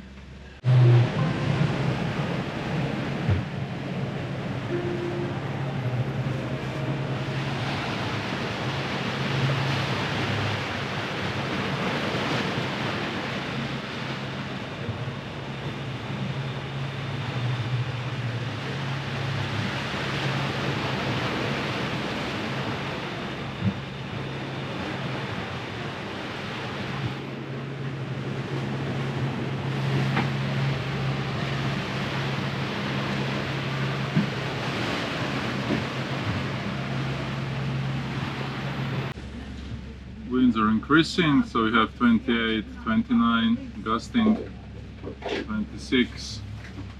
And this is the place where you get more winds, This is always like Finisterre is famous, If the weather forecast is 20, you can get 30. Just like this area can be, very tricky. And it's also, with the waves, you can get anything, or bouncing the waves from the shore. And big wind gusts, so like this is now the tricky area. We have 30 miles to go. See, we just reached 30 knots of true wind speed, and then once we're through this, it's gonna be much easier. We're now reaching very nice speeds because we are surfing down the waves, and this boat just goes, butterly smooth. Also, most of the catamarans do, but this one seems to keep the stability really well, so it doesn't go left and right. But still, we're not in those bad conditions when this would happen, so, but I think it's gonna do really well. And you can see, so this is between the wave, now we are surfing down the wave, so easily you see reaching up to 9 knots of speed over ground. But this is something normal for catamarans, so I'm really interested what happens when we reach 14 or 16 knots, and that is when you can see how well the boat is handled. But in these speeds, I mean, all the catamarans are doing just fine. This is our lunch for before we hit Finisterre. So we have a soup and we have a sandwiches, And thank you to the master chef for doing this. Stand in, Master Chef. Master Chef is poorly again. Oh, master chef is here. Is on vacations. Our master chef doesn't do any cooking in the Bay of Biscay, so we'll have more in Mediterranean. I'm really interested how David is gonna rank his sandwiches for today. He was not really, happy what he has done in the last days, although I think it was great, but let's see how he's gonna rank his sandwiches today. Now I know that you shouldn't be eating here, especially no liquids. This is purely navigation area. But okay, because I have to sit here to look out, and then that area is taken. So basically, of course, I could just eat there. But what I'm missing is, you see, these edges. So these sandwiches could fly across. So I would really add this edge here. So I'm not a good example today, but nobody's perfect.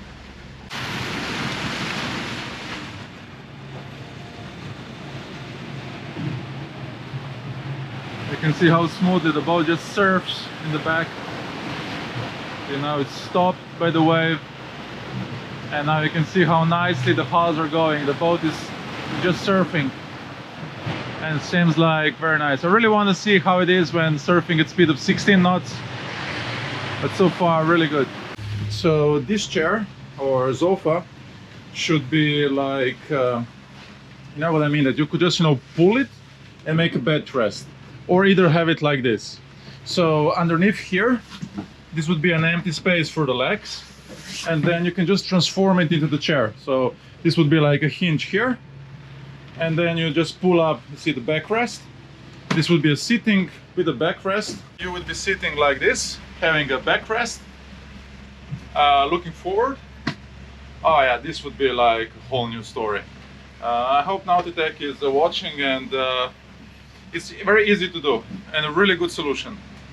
I would just, would love to have it, especially if you're crossing oceans and there's a lot of bad weather or it's windy outside. Like this is like, you want to have a front-looking place. And I would make it even, a little bit wider for two persons.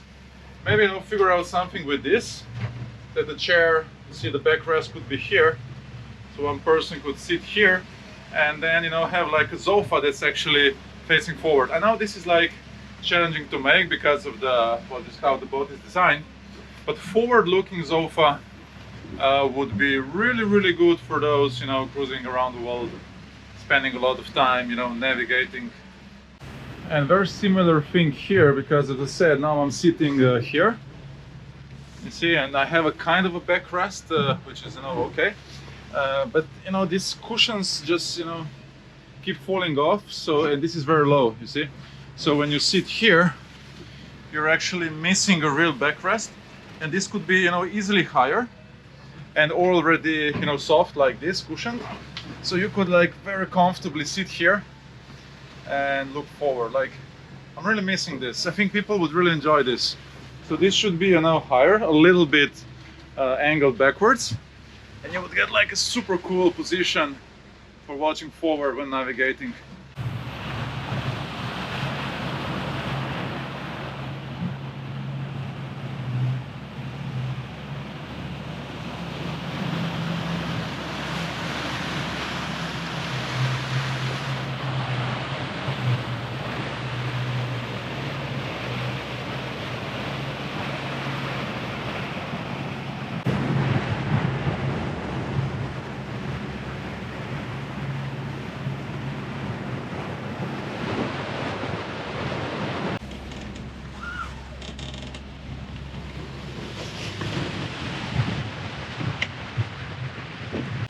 I was not sure about these curtains first because it's kind of, didn't really like the design and everything, but functionality is really good.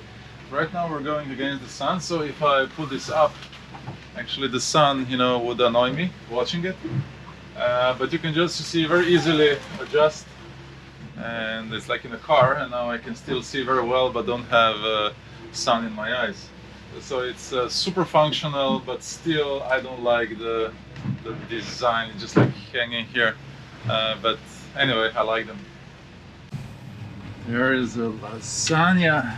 And French fries, oh, looking good. All this day is getting better and better. The winds have dropped a lot. The waves have dropped a lot.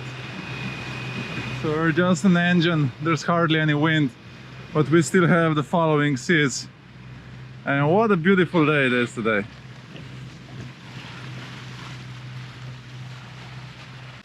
You can actually smell that you're out of Bay of Biscay, because up there it just smells like swell, confused seas, so much wind. Yeah, that was like a tough crossing, like not comfortable at all. They say that the vitamin D is very important to get enough, so all the winter I've been spraying with those sprays. They say it's really healthy, it's good for immune system. And actually it's nice to have sun back. And in winter, although you have a sun, if it's very low, so the angle of the sun, it's not enough to produce D vitamin. So you just get burned, but you don't get those rays. So the sun has to be high enough. And the more south you go, the higher the sun is, and the more vitamin D you get. So now we're really looking forward to getting south to Gibraltar, and that's where the vitamin D is. So we can take shirt off, half an hour, and be super healthy.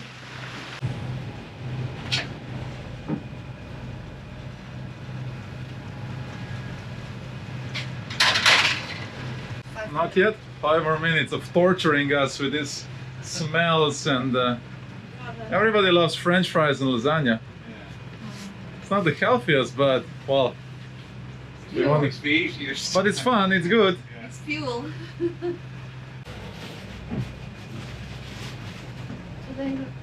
Oh yeah. Do they look crispy? Yeah. This looks and smells perfectly. Fine, David. Put Dish one what? Which dish one at a time? Put that on top or back in the oven. So you don't want to. This is looking good and smells nice. You see, it's still boiling. It's really hot in the oven. So now as we want to stay on 200 meters, so this line is 200 meters. So I have set the first waypoint, so that's where we want to go.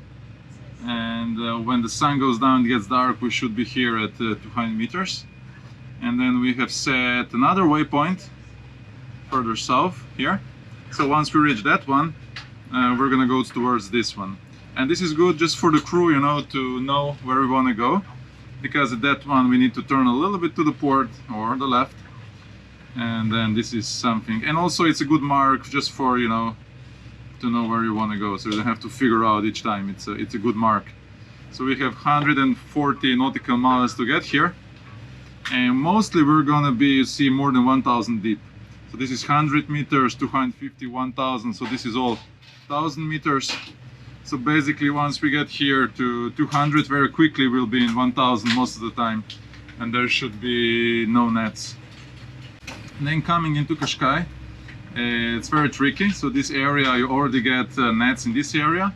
And then all over around here, this is great. This is like net to net. And in front of Cascais, there's a special area just for fishing. So I would never go to Cascais at night. You always want to do it during the daytime. Parmesan and salt. This is a good example of using a radar in calm condition. It's very easy. So I have set the sea state. It can be either calm or something medium. And you can see that there is not, you see, much other reflection than boats. And then you can set, so again is an auto, sea clutter is an auto, and of course no rain. So it's more like automatic now. And then you can see, so this is us in the center, and now we are set on 6 nautical miles. So this is 6 miles.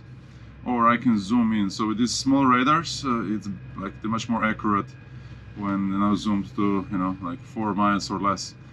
So you can see this spot. This is the radar reflection, and you can also see the overlay of AIS. So it's obviously it's a big cargo ship, Manisa Christine, and you can see that CPA, closest position approximate, is going to be 0.4.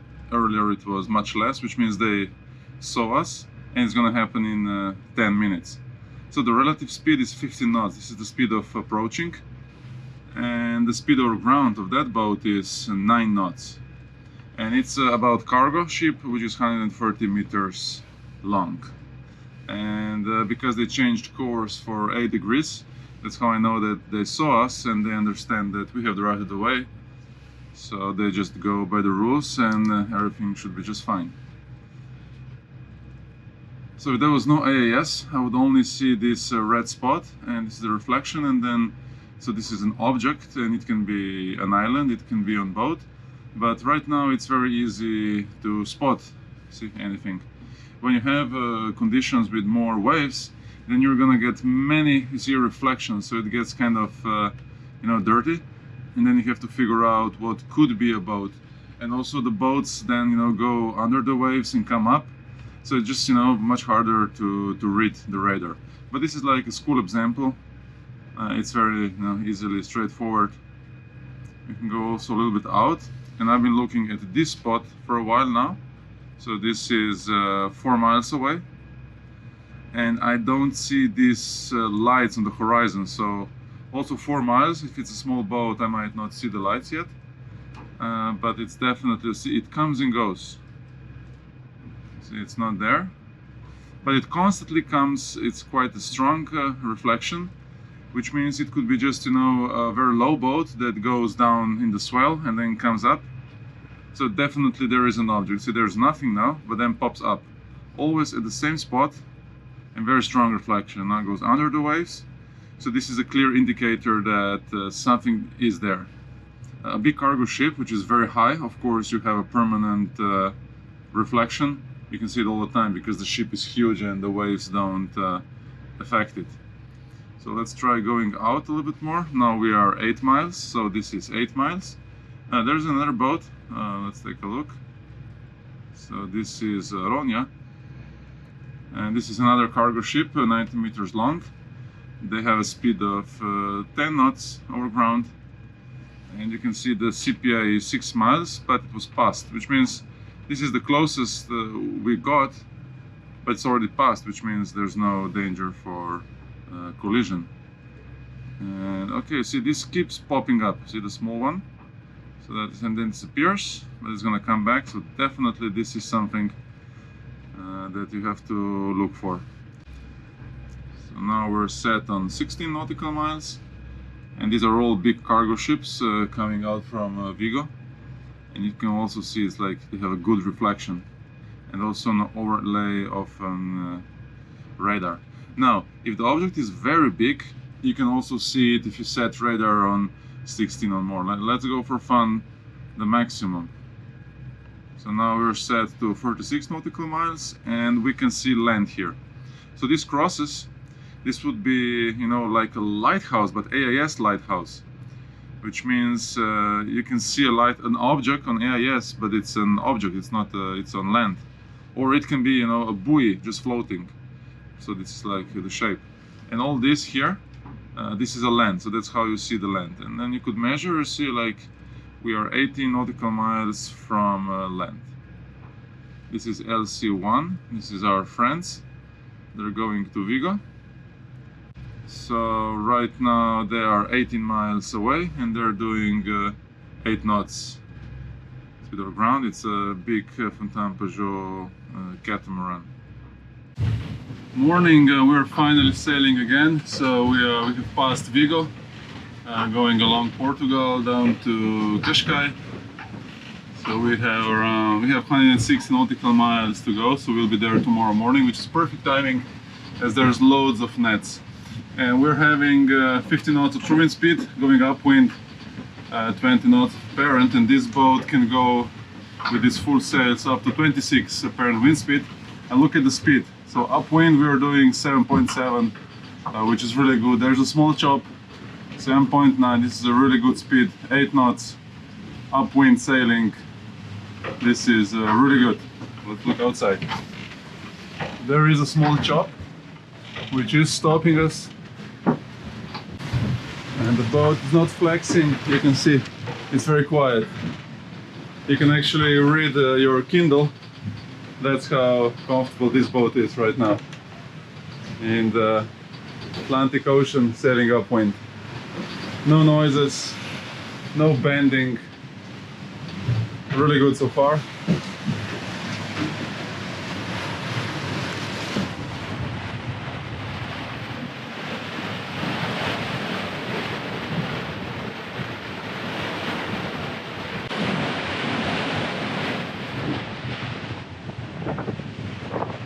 So this is what we were looking for. Full sails and do some nice sailing. The boat is very stable. It's going really smoothly, very nicely. It just feels solid. I'm not afraid anything is gonna break. Although we are up to the limit, so 26 apparent wind speed would be limit. And you know, going in these waves, short wave, it just goes very nicely. It also has quite thin hulls. Really good so far. And I just love my jacket. It's from Sandy Line. It says here, Sandy Line. I've been using Sandy Line for, I guess, 10 years on all my adventures. The best dry suits you can get. The material is like premium. And the best thing is you feel like you're not wearing a jacket. So this is a heavy weather sailing jacket and you don't feel it. You know, many times they're like, you know, kind of awkward and they don't breathe well. Well, this is like, it's amazing. You can just, see, do whatever you want and you feel so free to do. And that's why I choose them. Reliability, a great material, you don't sweat. Really good stuff. And the dry suits, I would say they're just like the best. It's actually a very small company from Slovenia. They are actually very niche. They are the best in kayak and they do hiking pants for dinghy sailing. So everybody's wearing Sandy Line. And then they do these dry suits which are used worldwide, like really the high quality. And then there's a little bit of sailing gear like this. That's why people don't really know them, because they're quite, you know, niche and small. But get this stuff. At least take a look, Sandy Line. You won't be sorry. So backwards, because we have folding propellers.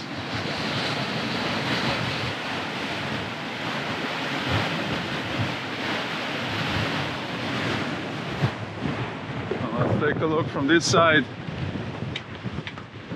A really smooth ride. Not much spray on the boat. Now let's take a look.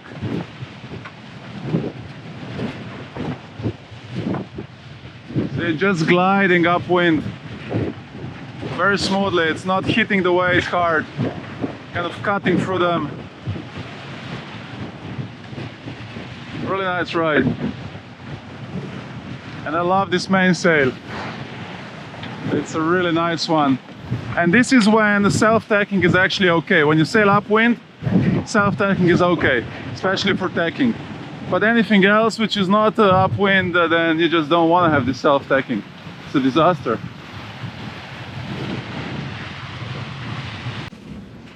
So here's the instructions for the reefs. So if we have a mainsail and the Genoa, and we have a Solent, we don't have a Genoa, we can go up to apparent wind speed of 26 knots.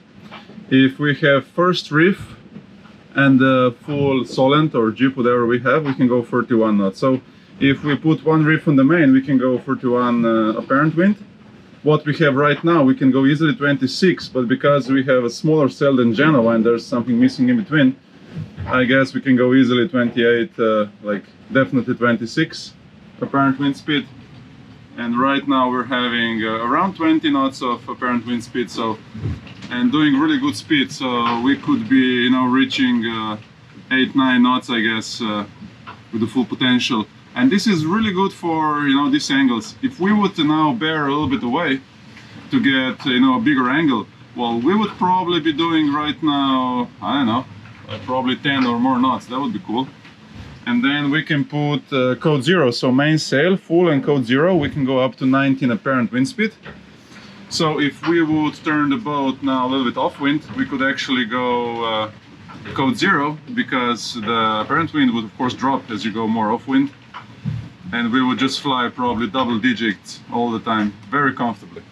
And you can read the book. Isn't this cool? This is like what a performance cruising catamaran is about. It's not just about the speed. It's about speed, consistent speed, comfort, because you have to live for, you know, for days, weeks, months on this boat. And this boat was built for sailors to go around the world, you know, to be fast and comfortable. How does it feel in these conditions? Lovely, smooth, nice, comfortable. You like the camera, right? This is my first interview with you. I like the camera. You said I'm not allowed to do so. so easy to sail this boat from inside. I have all the instruments here in autopilot. Now I have set it on apparent wind, auto wind pilot on 43 degrees, so he's just keeping the angle because we expect the winds to turn.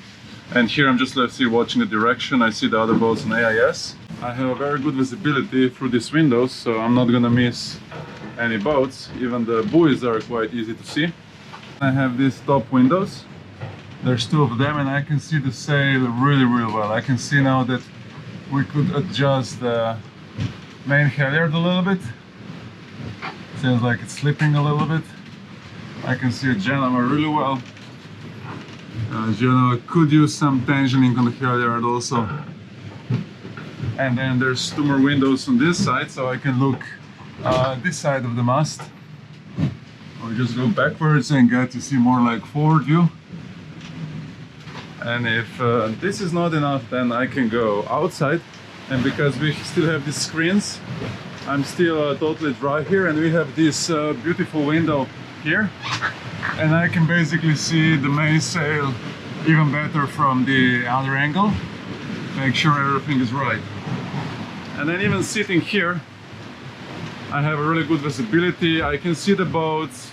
And then if I want to do some adjustments, I just go here, and luckily this is on the leeway side, so I'm sheltered. I have the ropes here. I can check instruments, but I have everything inside. This is my favorite set. This is true in direction history, true in speed history, so this is the most important thing for me right now. And I can have a good view. This is a really good rail. You can hold here and you see, just observe what's going on. And then coming in, immediately there's no more wind, and you can go to the other side. It gets windy again, and take a look from here. And this is a good position. I know in summer this is gonna be really good. You can see the sails very well. You can see this is a sailing catamaran. This is not a house on the water, a sailing catamaran this is. Let's check now and do some manual steering. So I'm gonna take over, stand by, and now I'm sailing the boat. Now let's see how this feels. I would use two hands.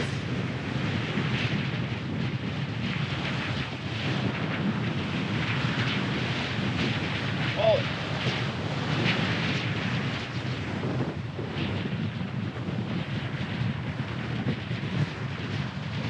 Well, I'm just gonna test with two hands and then I'll review going out.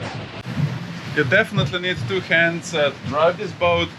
It's not like a monohull, but it's way better than like normal charter catamaran. Those catamarans we always sail on autopilot because hand steering is just not fun. It's just like driving a tank. This boat is good enough to be fun sailing hand steer, so really hands up.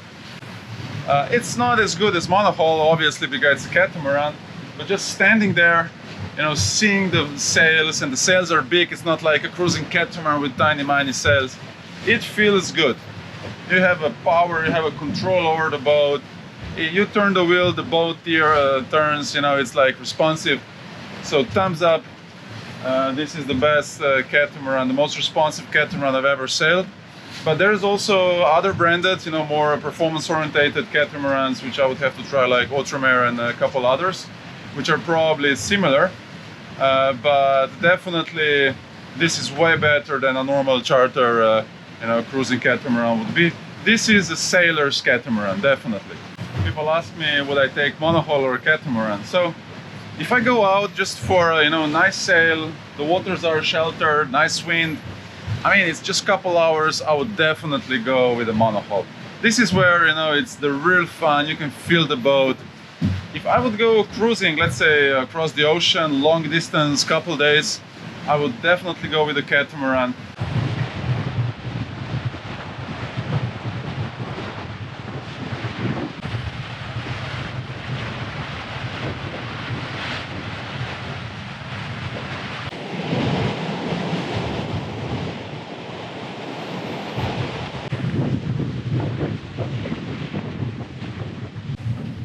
A lot of traffic here along the Portugal coast. This is the main shipping lines. So let's zoom out. So like all the shipping lanes, they go, let's say, from Gibraltar, and they go up. And then if they go to English Channel, see, everybody will go up here, or coming from Africa. So we can see on AIS system a lot of these boats. Luckily they stay a little bit further out. So this is the main shipping lanes, and we're staying more inside, like 20 miles more inshore, but we still have more than 1,000 meters depth. See, this line is 1,000 meters, so we're staying very deep to avoid any nets.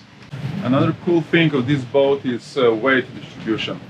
So the water tanks, they're in front here, and that's like see, many catamarans have. They have it here. We have 600 liters, which is, I guess, it's forward, but I don't know, I guess it's the only place they can fix it.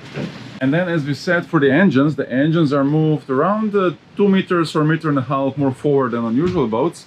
The generator is all the way in the back, that's true, but the fuel tanks are here in the center, under the floor. Many times the catamarans would have engines all the way in the back, and then the fuel tanks under the beds all the way in the back, and that's how you get so much weight you know, in the back, which is just not, I don't think that's good. You want to have all the weight centered here. So they have moved engines forward, fuel tanks here, the water stays well here, and I think this is a big improvement from other boats regarding weight distribution. And then it's, you know, just like you know, it's just better. The boat just goes better on the waves, sails better. We can see really well here how the engines, you see, are moved a little bit forward. Usually the engine would be right here, but here it's moved forward. These are the water tanks, so being a little bit forward, but I guess that's how it has to be. And then looking at here from the side, you can see that you see the engine, and then it has a gearbox forward. You know, usually the engines are all the way here, and the gearbox is on this side, so the propeller is like here. It's less efficient, and you can see how much deeper the propeller is. So see, if you put a line like this, you can see the difference of the height of the propeller. The deeper it is in the water, the better it is, the more efficient in the waves, and less chances to catch anything floating like ropes and nets. No, but they choose to rotate the engine, put here, so really thumbs up. And then you can see the fuel tank is here, which is really good. Move forward. They could put it here, but it's not good for the weight distribution. And then the boat has 2 watertight bulkheads, which I really like.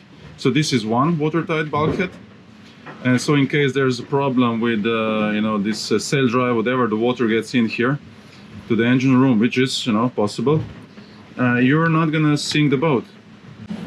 This is another view for the watertight bulkhead. So this is the one we've seen before. It seems like you just go up to here, not all the way to the top, but this is, you know, enough if the engine is flooded. And then another one is like all the way in forward. So in case you hit something, you know, or you have a collision, whatever, this is gonna fill with water, but the boat is not gonna sink. And there's another hull, so this is really good for safety, and I like that they pointed out it is watertight, and you feel much better when you're crossing ocean with this, because yeah, this sail drives, you know, the connection, there's a seal, diaphragm seal, it can, you know, fail, why not? And then you can hit a wood container or crash into some other boat, and this is really good because the boat is not going to sink. Looking at our boat, this yellow, this is a track. We've said this is a great option to have on PNG, because if you lose a person, you can just backtrack, and it's easy to find them. And then the red line, as we said, this is a course over ground. And then you can see the boat is pointing directly south, because the heading is, you see, 180. But the course over ground is 190, so that means there's around, let's say, 10 to 15 degrees difference. And that's because the boat always goes a little bit sideways when it's sailing. So taking a look from here, we are heading there, but the boat actually goes there because the sails are pushing and the wind is pushing it a little bit sideways. So you're moving forward a lot and sideways. So in the end, this would be your direction. And this is the angle, and you want to minimize this angle. So if the more the performance the boat has, the smaller this angle is. And having a fin keel, like ultramar catamarans have, you know, reduces this angle, so you're like more efficient sailing upwind. I really like the solution of this stove. So it's a Bosch, you know, just nothing super fancy, just a normal stove you would have at home.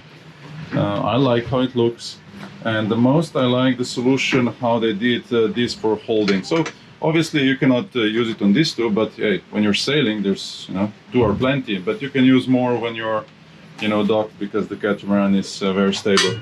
So these things are preventing the, you know, from this falling away in the waves.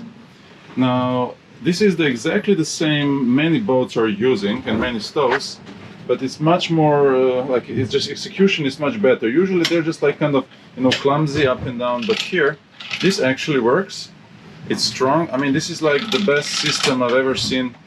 It actually works, and it's, you know, very simple. It's solid.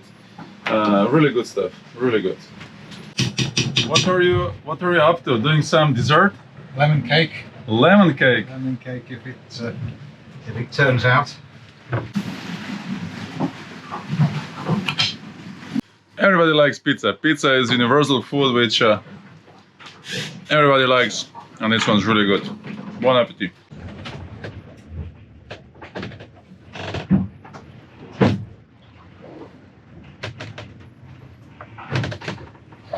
This bed is a little bit squeaky. We're going upwind, we have a lot of wind, short wave.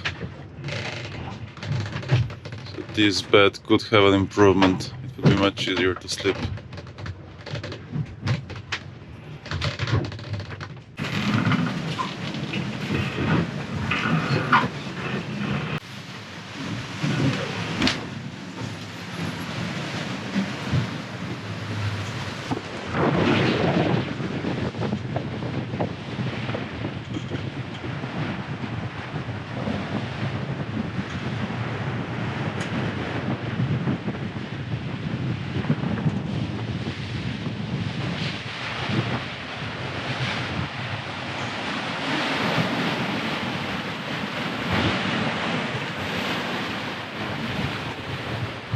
This is a good test for the boat, because short wave is the worst for any boat, catamaran, monohull, and we're going a little bit upwind, so that's where you see how structurally stable, how stiff the boat is.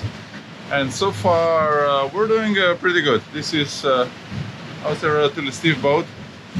There's no crazy noises, except that bed during the night was squeaking a little bit too much, but I guess Nautitech will fix that once they see it's not the structural problem of the boat, it's just the wood of the bed, and that's a usual problem on all the boats. It's not easy to do it, you know, well.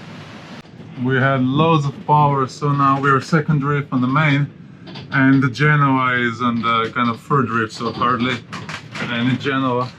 You can see from here, tiny miny. But the boat is still performing really well. We're still doing 7.5 up to 8 knots. Just look at this. Apparent wind angle 62, so kind of gently going upwind. 22 knots of true wind speed, 25 apparent, and constantly doing more than 7.5 up to 8 knots over ground, which is really good. And we have hardly any sails. If you go by the book, right now we could actually have full sails, all the sails. So we have like 23, 24 apparent wind speed, and up to 26 knots apparent wind speed you can have a full main and full Genoa. We have a Solent. So what we have now, second reef, rolled, so we can go up to 36 knots apparent wind speed. And I mean, just like doing this, we have plenty of speed, so very interesting to know that the boat should be able to handle way more. But that's what I would do only in the flat sea. Now we have these waves, and then hitting the waves with too much speed and too much power is just not good for the boat. Another big gust, we were up to 29 apparent wind speed, reaching speed of 9 knots. And take a look how nicely the Genoa is furled. So the problem with furling Genoa is that if you don't furl it nicely, then on the top, you know, it would just open too much.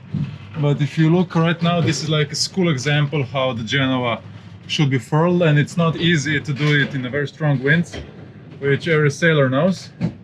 So I was super lucky this time. It's like perfectly rolled, and it's keeping a really good shape, although it's like on the third reef. Because if you don't furl it nicely, then the Genoa would be too much open on the top, and it would vibrate like crazy, and you wouldn't be able to sail upwind. And the trick is that when you're furling, you have to go downwind, almost dead downwind. Open the Genoa and then furl it very nicely. Never do this upwind, because you'll never be able to, you know, furl it so nicely. We have 20 knots headwinds, which is 25 apparent. And actually the boat is performing really well. This is where the catamarans suffer a lot, you know, going up this short wave with engines. And it's pretty good. You know, usually it's like if you just think it's gonna fall apart, that's okay. When you know it's gonna fall apart, then it's still okay.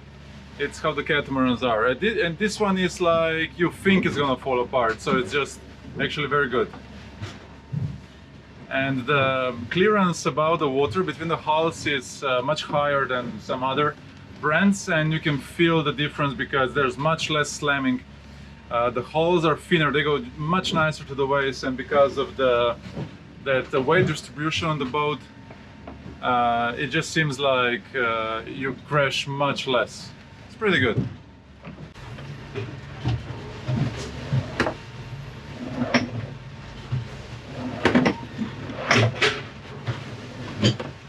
What a great weather. This is when you're really happy you have good clothes. You don't need them many times, but when you need, you need. Mamma mia. So Marina is down there.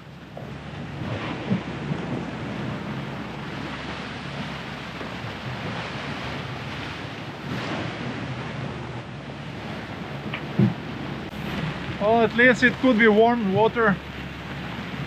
I'll order next time, we'll heat up. But in these clothes, in good boots, it's just fine. You see, you stay dry. We made it. This was quite a tricky landing, but it was all good. So now we're here. We are in Cascais. This is a beautiful place, especially when there is sun.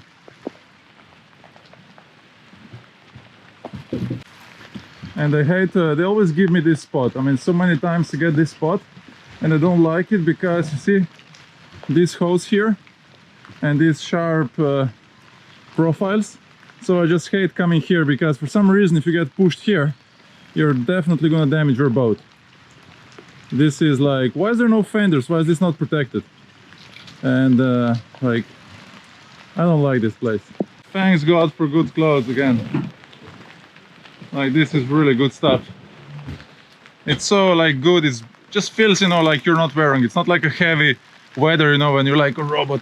This is like you can move freely. It's like you're so agile in these clothes. Especially also because of this patent.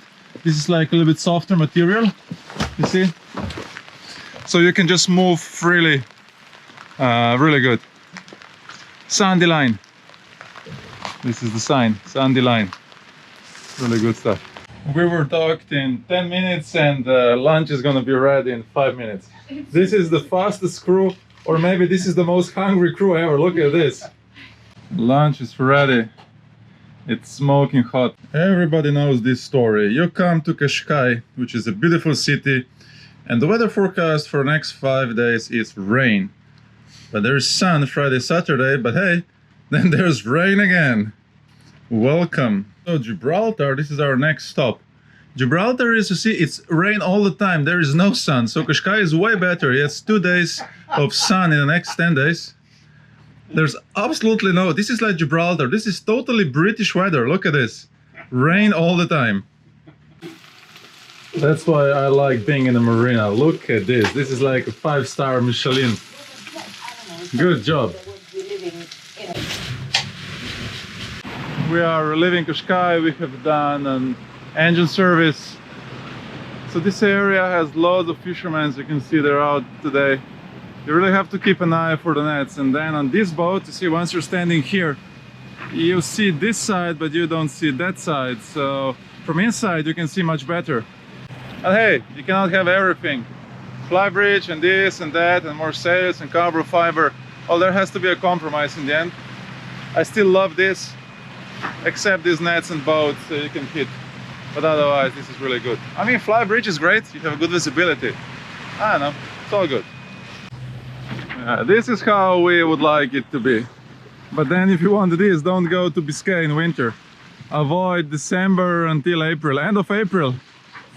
Come in May, June, and then you'll get weather like this.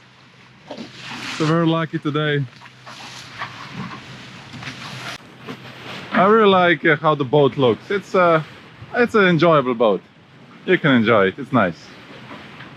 We have a second reef set on the mainsail, and now there's a trick, because if you just release, so these are the reefs, if you just release them down there, there's so much friction that when you're lifting the sail up, it's just, you know, these ropes don't run.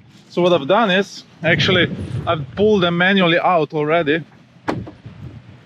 So now all this friction from here is gone, and it's gonna be much easier to lift the sail. All the catamarans with a single line system have this problem, that there's so much friction. Now, just preset them, you see, pull them out, and then the sail is gonna go up way easier. So now as the reefs are preset, what I do is I go here and I go to the wind autopilot, and now I'm just gonna set this to 5 degrees, because when you're going up, the buttons should go from right side of the boom lift. So this is how you do it. So we start winching the sail up. So these winches are only single speed. I really like Harken, which has 2-speed, like strong and slow and fast and easy. And the good thing is you can go much faster up with the sail. And also when you're on a fast speed, there is not so much power. You see, now we're gonna break the lazy jack because the button got hooked into the... So now we have to go down with the sail. And that's with all the catamarans, the same problem. So you just have to catch the moment. And the sail is pretty heavy because of these buttons. So when the waves are pushing it left and right, you just have to wait for the right moment and then, you know, pull it up. Sometimes it's the best to do from, you know, first meter just with the hand, and then when you see, you know, like boom, and pull it up manually. You see, now too late. Okay, now we caught him. Now you can see how nicely the reefs, you see, are going up, and also on this side. So I pull them all the way down, so they're just going very nicely up. I've probably said code 0 a million times, and this is why we just fly. Look at this, we have a speed of over 8 all the time and only 14 knots of true wind speed. Apparent wind speed is 16. So just look at this, actually true wind speed is more like 13, 14, and we're killing it. Look at this, it's like 9 knots speed over ground. 8.5, 9 knots, just flying. So now I understand why I keep saying code 0, code 0, code 0. And this is a small one. And this is how the boat's supposed to sail. Now finally, we've been looking for this for a while. Like, winds from the side, full sails up, code 0, and just fly, fly, 9 knots. Life is better. We're alive again. Beautiful. How does it feel now with the code 0? Oh, Just flying, look at this. Perfect conditions. Ah, yes. So this is the maximum angle you can push this code 0. You cannot go more like upwind. It's already on the edge, you can see. So could use a little bit more downwind sailing and more winds. But this is okay. This is like the maximum we can go upwind with this one.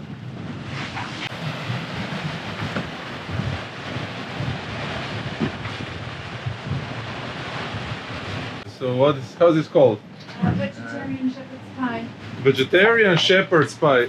Well, it's just like, how can be a shepherd's pie vegetarian? It's vegetarian pie.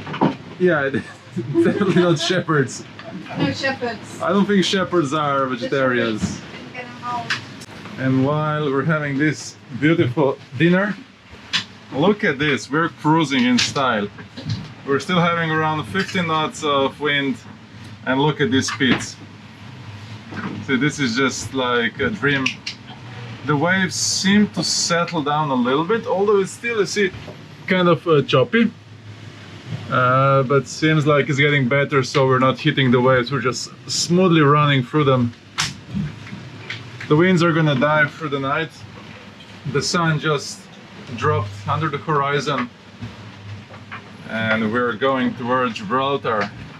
We're doing really good. We're now turning towards Gibraltar, and this is really good news because now the swell is coming from behind and is actually helping us. We're a single engine doing around like averaging 6 knots, and this swell is actually adding probably 1 knot of speed, which is really good. We have 170 nautical miles to Gibraltar. Outside it's very calm, not much wind, but we have this beautiful swell. Not sure you can see on camera, but it's probably like up to 2 meter long swell, and it's really pushing us nicely. We can see very easily this squall on the radar, so it's very useful. And see, this is the squall, so you can also see that it's 4 miles away. We can see approximately how it's moving, and seems like it's going this direction or we're faster. Anyway, we are moving away from it. You can also press like here and you can see the distance here, so it's 3.7 miles. And then if it's getting the number bigger, then it's going away. And you can also see other boats. So radar is pretty useful sometimes. Using all the screens now because in the morning the sun is low. And I mean, I still don't like it aesthetically and how it's designed, but it's so useful. Another thing I really like is these top windows, small ones. So one is here and then one is on the other side. And when you open this, you just get such a nice breeze, you see, and then it goes through these doors and out. It really makes a big difference. And the good thing is that it's a little bit higher, right? So if you have some spray going from the front, there's much less chances that it's gonna go all the way up here, instead of, you know, having those windows open. So really like this design. And also you have a you have a mesh. This is really good, you see, it's good for the mosquitoes. And then we have a screen, you know, just to cover for the night. We have a couple of squalls, mini thunderstorms around us, also on the other side. And well, there's nothing down there, and you can see clearly how they affect the wind. You see, suddenly the wind shifts and speeds up, and this is just because of these squalls. Like a school example, this is really cool. There's a beautiful rainbow down there. This is really nice. So this is the same squall we were watching earlier on the radar, and it just passed behind us because we were fast enough. But it's definitely a lot of rain down there. Looking at the radar again, so this is the one squall, it's 1.5 mile away, and this is the rest. So this is the, what you see is the rain. I'm in a really bad relationship with this corner because I keep hitting my head. I probably have like leveled my head already. I just keep hitting, you know, whenever I go here and I want to take something from there, you see, it's exactly where my head hits, you know, and you don't see it well, and it's like in exactly where it shouldn't be. And the same here. See, when I want to go and, you know, take something from here, or, you know, just do this or open this, see, exactly I crash my head. There's not many things on this boat where I crash my head, but this one I hate it. It's really bad. And this is also one of the ways how you know if the boat is well designed or just like quickly designed. I was on one boat, I stepped on, I was up 2 minutes, crashed my head 10 times, just stepped off, and I said, I hate the boat. I'm having leftovers, so this is the shepherd's vegetarian pie from yesterday. It is really good, but How can be a shepherd's pie vegetarian? Shepherd's pie vegetarian, doesn't make sense. Everybody's sleeping, the master chef is sleeping, so he's not gonna see what I do. So to make this a real shepherd's pie, you just have to add a little bit of meat, see? Like this, and now it's not a vegetarian, but it's the real shepherd's pie. I might get in trouble with the chef, but he's gonna see the video after the trip, so I'll take my chances. Squall is gone, you can see it's more or less clear, just a little bit of leftovers. The rest of the sky is kind of nice. You can see there's clouds on the land, so there could be some storms, but we're good here for now. And then looking at the history, so this is 1 hour history. This is where you can see there was a normal wind, and then the squall, and then suddenly comes back once the squall disappears. And you can see the same happens with the wind, and then as the squall goes away, the wind was slowly, you see, falling. So this is a really good school example of how the squall affects. Really nice to film this. There is a special drawer, so when you're bored, you come here and you open this. And then there's all kinds of interesting things here, so I just feel like having some sardines today, and maybe some nuts. So this one should have a locker, and some chocolate. And this fridge, we still have some artificial lemonade, some wine. In this one we have, okay, a little bit of prosciutto. There's one lasagna. Oh, there's sausages inside, that's good. And there's some kind of meat. Oh, there's chicken. That's good to know. I feel better now. And then here we have wine, alcohol, and some more chocolates.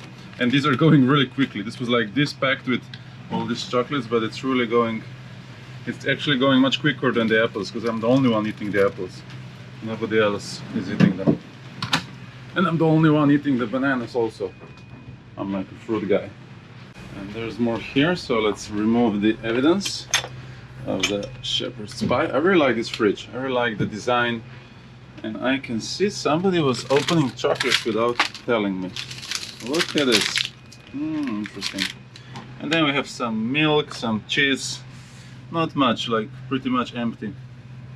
I have just opened the second doors. See, so the section that was here easily slides here. So now this is the second section, and this is the normal doors. And this is really cool because it's very easy to operate. It is straightforward. And now everything is open. So we have a great connection to the outer area, and also we're getting a lot of air. And this is really important that, you know, the person that's cooking in here has enough air, and he can easily talk to everybody. So it's really good for the, you know, friends, community.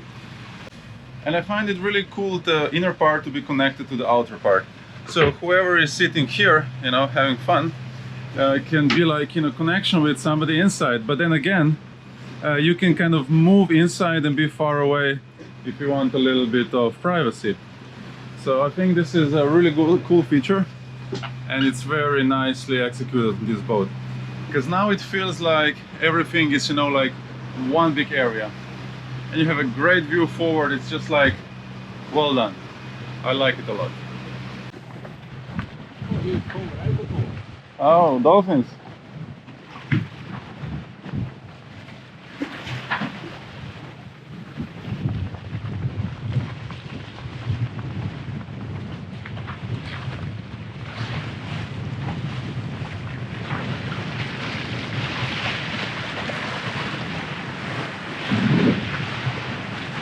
There is this cool app that you can mirror the BNG. So this is the original, and on the phone you just mirror it via Wi-Fi, and you can see all the information like you're in the cabin, and then you can see, you know, basically everything. And you can also, you see, like you can use everything. It's a little bit delayed. Oh, now it's locked. It's a little bit like a clumsy application, so now I have to unlock something, and anyway, you can use it, but it's delayed. The only thing you're not able to use is an autopilot, which would be basically the most useful thing to be you know, used. But it's kind of, you know, could be useful, but I still... Another thing is, people won't have, you know, performance in these charter catamarans. Well, if you put air conditioning, if you put loads of water, fuel, microwave oven, like just name it, everything. Well, the boat cannot be fast, you know, it's a truck, then it's a tank. So if you want to sail quickly with these boats, just forget about generator, air conditioning, all the unnecessary stuff. Oh, but then, you know, people don't want to, you know, give this away. They want to have everything, you know, like all the comfort and the speed. Sorry, it's not possible. We are not there yet with the technology. I mean, we are, but it would be just way too expensive, probably carbon fiber, you know, composite, some high-tech construction, but that would cost millions. Sailing towards Gibraltar. It's getting really warm. See, it's the wind is actually coming from the south, so it's quite warm wind. The sun is already very strong. It's end of March, and yeah, like this is almost enough. And how do you know we're getting close to the Mediterranean? When people start doing this.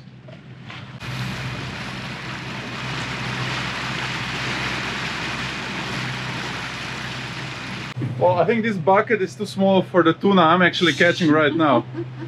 I think the head would fit in there. Oh, that's for the head. That's only for the head. Yeah, we'll try and drown it. But we're adding one exception. And that is when this rod starts doing zzz, which means tuna caught, then you can use this. This is the exception. So, because we have to be quickly here, otherwise the tuna will go or break the rod, or the line will go out. So that's the only exception.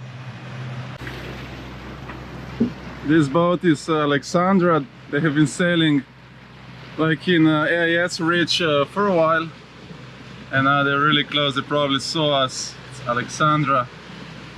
Oops. Yeah, so it's going faster. It's using both engines. It is Puntan Peugeot 45.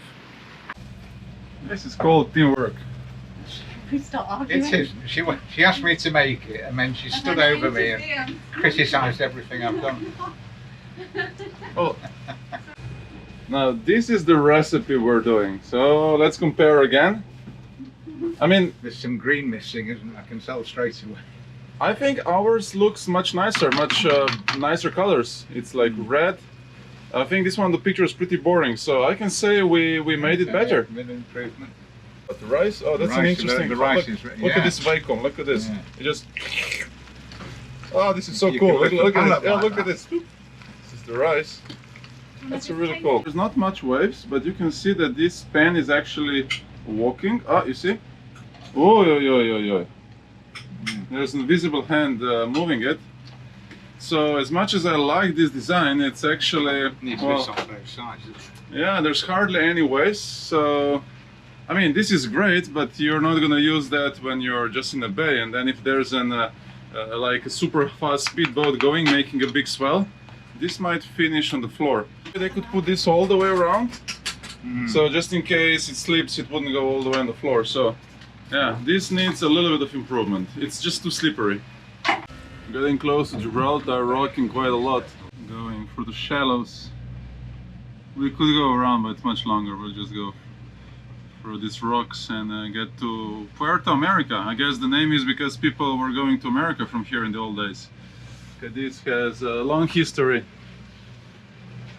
And seems like a good choice that we didn't go to Gibraltar because it's dark. Look at this. Gibraltar is down there and it seems like heavy storm, rain. And right here you can actually almost see the sky. So it was a good decision. It's hard to make decisions, you know, to stop, go a little bit backwards. But yeah, lucky this time. We have 26 knots of wind. It's raining again. It really have to really rain when we're docking. So inside there's a Marina Cadiz. And I don't like docking in conditions like this. It's raining, it's windy. So we're having 27 knots of wind now. That's not good. Okay, we made it. There's a bunch of ropes. We have used a lot of ropes, but there's never too many ropes.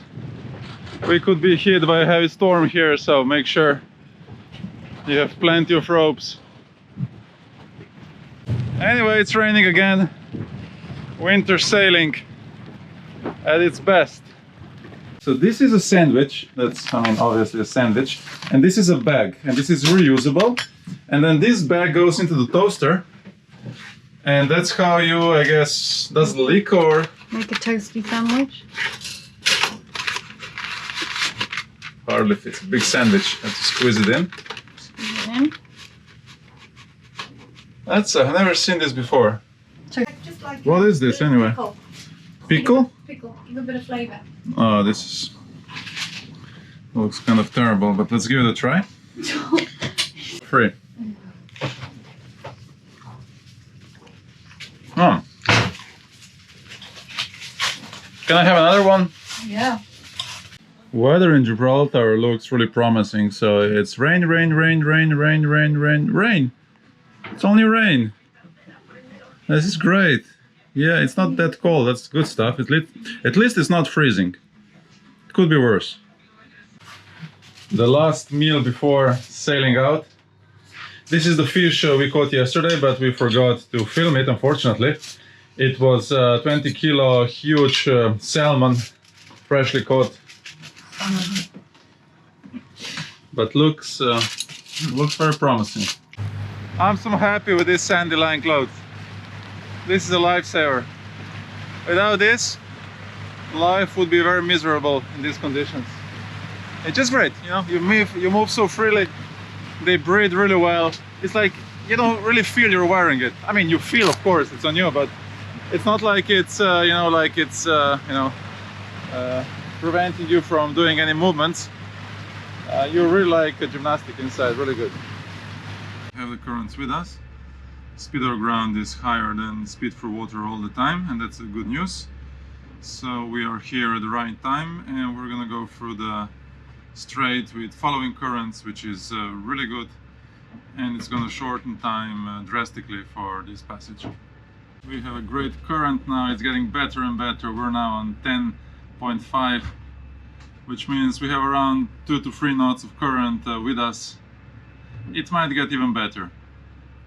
This is how it looks coming to Gibraltar. We're 5 miles from the marina in Spain, in La Linea, and this is how it looks on the radar. It's now it's set on 3 nautical miles. It's quite a mess because there's also some rain and boats. Just docked in La Linea, Spain. It's pouring like crazy. I'm so happy to have these clothes. It's all wet now, but while we're here, we are docked.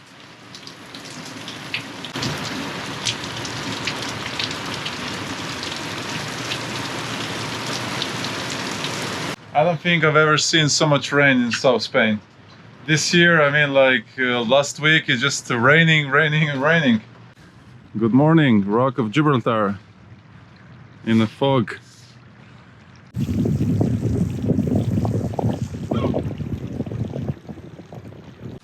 We had a good rinse of boat yesterday. Now, after 2 weeks of sailing, I still really like this outer area. It's really spacious. You can feel a lot of people. It just, works. It's really good. Sitting here, it's just it's good, comfortable, and you can have this position, which is, like a monohull position that everybody likes. I like it a lot. And then that area around there, you can fit many people. It's comfortable. Now, sitting here on the back, well, none of these catamarans have this good. It's really hard to fall asleep if you're here sitting. Probably could be better. I really like the design of these doors, that it's just 2 pieces and you can just slide the second one across, and I have a big opening, so the inner and outer area gets really well connected. I like it a lot.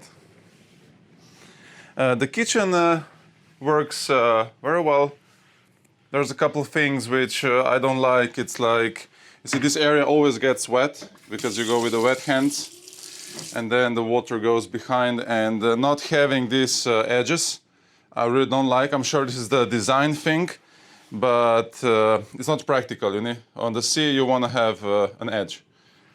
I really like this fridge. I always like this kind of fridges. It's like very big, easy to use, exactly where you need it. The stove, It's all good, it's simple, it's good, I like it, but it's just too slippery. So as this is a really good solution for, you know, these holders, I like it a lot, but I think it should be like a little bit lower and then going all the way around, just in case, you know, you're in a marina, or let's say on the anchorage, it's calm, but then a big power boat comes, you know, it could still fall, although we're on a catamaran. The chart table, well, as we've said already, I mean, it's all good in this area. But then sitting here, I kind of miss backrest. It's like kind of too far and it's too low. It's just like not comfortable. And then, you know, as a navigation area, because you don't have a fly bridge and the helms are exposed, you're going to be like this. And your back is going to be twisted and your neck is going to be twisted all the time. For long, you know, distance sailing, I'm not sure. As I've said, this should be like, you know, transformable in the seat. So you could be like this, and probably the chart table should be here, forward looking. That would be, I think, way better. I really like these hatches. This is an all good proven system. Turn, open, close. See, it always works. I like this design. And I really like these windows on the top. You see the same thing. Very functional, easy to use, really like thumbs up. Then this area, I think, is just like not used. It's a wasted place. It would be much better if the cushions would be all the way here. I like whatever, because right now I have this piece of nothing just for the radio to putting things. I just think it's useless. Kind of maybe too fragile. I mean, the idea is good, you know, have a table that opens and closes, but it's kind of, you know, it's just, I don't know. I would like it to be more firm, stronger. Another thing I would like to have here is a table with two legs that can go down and strong enough to make this area in a big couch sofa or even a sleeping area. So let's say there's just a couple sailing this boat, so that one person could actually sleep here really well, because anyway, this is a good place to sleep. There's a lot of air and you're close to the, you know, other person who's driving the boat. I like this solution with these fridges. I like them generally. I really like these fridges. We have another small one outside. I also like this one. Now going downstairs, this is the owner's version, so we have two cabins here and the other side is just one big room. So let's go backwards first. It's a little bit, you know, messy, but that's exactly how you want to see. This is how it's used, so that's why I didn't make it any nicer as it is. Just to see how it's used. So I keep my bag here, you know, with things. There's a very good drawer, a lot of space. Another one here, you can hang things, so it's kind of a lot of volume. I kind of like it. And then, yeah, there's more here behind. So quite a lot of, you see, space. I would say enough space for, you know, for a boat. The bed itself, you know, it's big enough, it's really comfortable. Now the thing I don't like is, why do they cut it out here? You see? Like, this is just like to look nicer, it's just useless. And then when you have two, you know, bigger persons, you know, they just have to stick their legs together, you know. This should be just like this, all the way. I don't care about what designers think, you know, like interior designers. This is not functional, I don't like it. This shelf, I like it a lot, it's really useful for all the small things. You can see like there's lots of things, it's really good. Then this window here, you see, it's very nice. You get a lot of, you feel like, you know, you're, kind of say, I really like this window. It gives a lot of light, you can see out, it feels really nice. There's a small hatch. Now this one, on the other hand, should be bigger. I don't know, I just like a big one, a lot of air. I don't like air conditioning. It's just, I would say, too small, and also use it as an escape hatch, and should be bigger. I really like this, you know, you have a mesh and the screen, like most of the boats. So yeah, overall, I would say just a, you know, very nice cabin. Going to the toilets with the light. Yeah, that's the thing I don't like. See these light switches? They're too narrow, too small. We have a manual toilet here, but you can choose electric. Sink and the shower. Shower, I like it a lot. See? And it's also good to have a hatch here, so to ventilate the moisture. So the shower is really good. I really like taking showers. It's big enough. On the other hand, I don't like the design of this sink. See, it's too small, and this is too much here, and it's too narrow. You know, it's like it's too small. You need a pipe like this, and the stream should go here. And this should be like all the way around, because now you see it's all dirty around, it's wet all the time, because you know whatever you do, you're gonna get it wet, because you're like washing hands, and then you see it drops here. It just doesn't work. It's just like to look good, but the sink should be big all the way around with a pipe like this. So now going forward, we have another cabin, which is used now as a storage. And now again, okay, you can see how this switch is hidden here. Like hard to see it, hard to touch it. Anyway, this cabin is a little bit smaller than the one in the back. But you know, it's big enough for 2 person.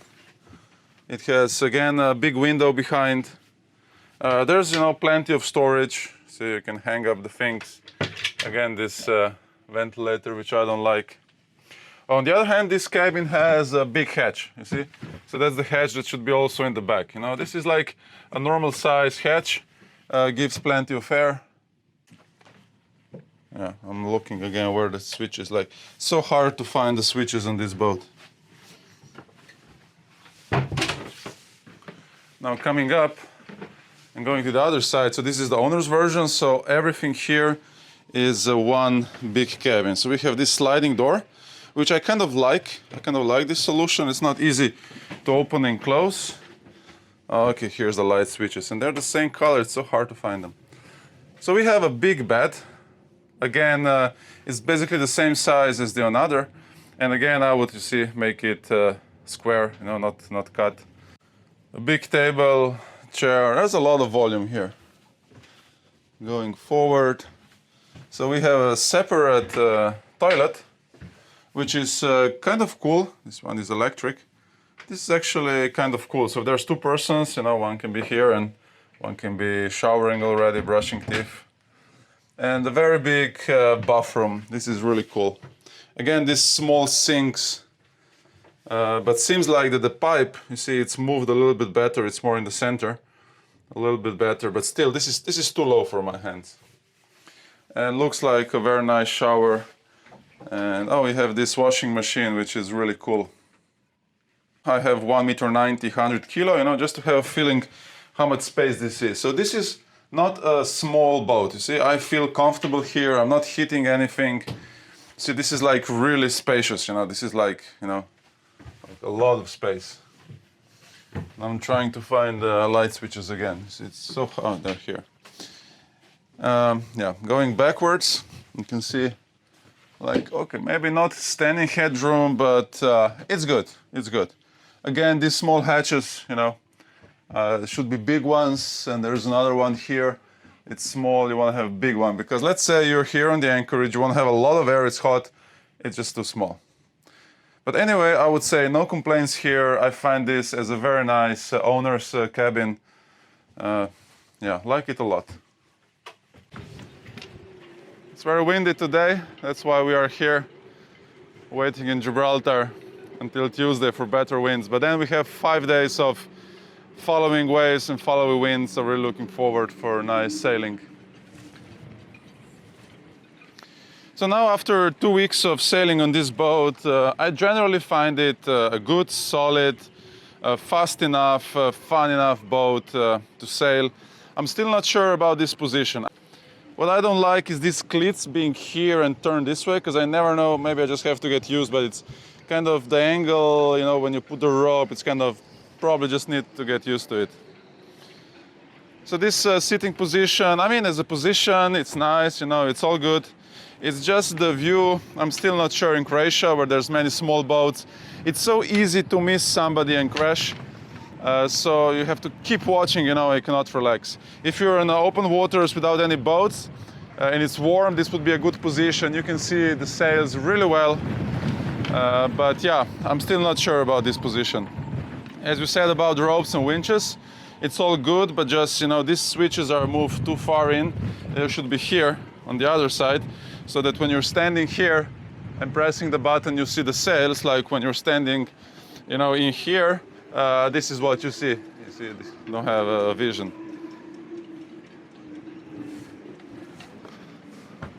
So the boat generally felt really stiff. It feels very well weight distributed, you know, the balance, because the engines are, as I've said, moved a little bit more forward. The fuel tanks are somewhere in the middle of the boat. So it generally doesn't crash so much when going upwind in the waves. It's kind of, you know, one of the best catamarans, or maybe the best catamaran for, you know, going upwind. I really like this boom, you know, it's low, easy to access. You know, this is a good thing, but that's why we have this, you know, sitting position, which still not sure. But sailing-wise, this is really good. Now, self-tacking still sucks. Luckily, this one has rails, so probably I would just put a bigger Genoa here. It would be way better. Just order the boat. I never use self-tacking, you know, never order the boat with self-tacking. Well, if you have a big Genoa and then the small sail, okay, maybe self-tacking, but still. There's plenty of storage, so we have all the fenders in. It works really nice. Now, these steps, they do work, but there's just like when you go in a very rough seas, I was just sometimes you know where to hold, you know, like you have to crawl. I don't know, I mean, it's just me. I mean, it's okay. Just like when you go here, you have to grab something. It's kind of a little bit tricky, but it's not a deal breaker. With the rock.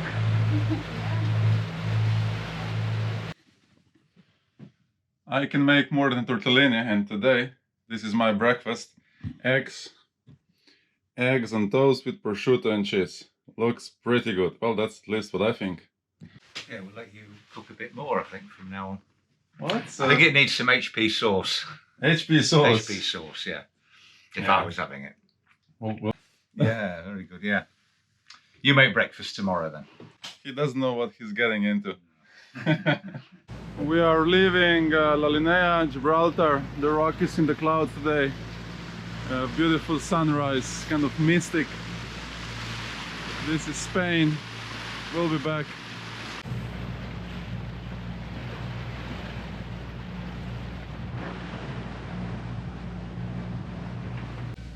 These are all the boats, mostly waiting like on anchor, just floating to go to Gibraltar or, you know, to Spain, to the port.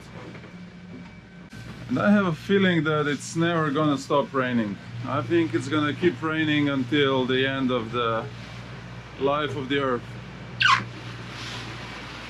I don't even know how many days of sun we had. Maybe 1, 2, I don't know, like afternoons. Down there at Gibraltar, even more clouds there because it's a mountain. And all these boats around here, just waiting something to happen. Are you feeding the sharks? Yeah, That's not good. I mean, yeah, feed them so they don't eat us. yeah, exactly. I want to see some life. So the big boats, you always think, oh, the big tanker is gonna be so stable and not listing. Well, you can see that if you have this long swell, then the boat's gonna be, you know, like slowly listing. Like in a big swell, our boat is not gonna, you know, it moves, but not so much. In a very small waves, our boat is gonna be rocking and that boat's not gonna be rocking. So what I'm saying is, every boat has a wave which it doesn't like. So these are all AIS boats, so we are here in the middle of them. So this is a pretty big area, so don't get, you know, confused. But you can see all these boats in Gibraltar, just like many boats in here, like many here in the harbor. These are all, you know, big cargo ships. And then all these mostly cargo ships, you know, either going in, going out, see, or just waiting for, I don't know, to unload whatever they have to unload. Another masterpiece sandwich made by me. I'm getting better. I haven't done any tortellini on this trip. I've done a couple of really good sandwiches. It's a good start, and I've done a really good eggs actually. This is how I keep my phone. It's a neoprene bag, just to protect it from falls and whatever, you know. And then I have this strap for the hand. So whenever I go outside, if it falls, you know, it will just hang. It's really, you know, good to have this whenever you're sailing, because otherwise you might just lose the phone. So before I sail away, I always, you know, take a screenshot of the weather forecast. Recently I've been using this Windy because it just seems like this model is much better than a Windfinder.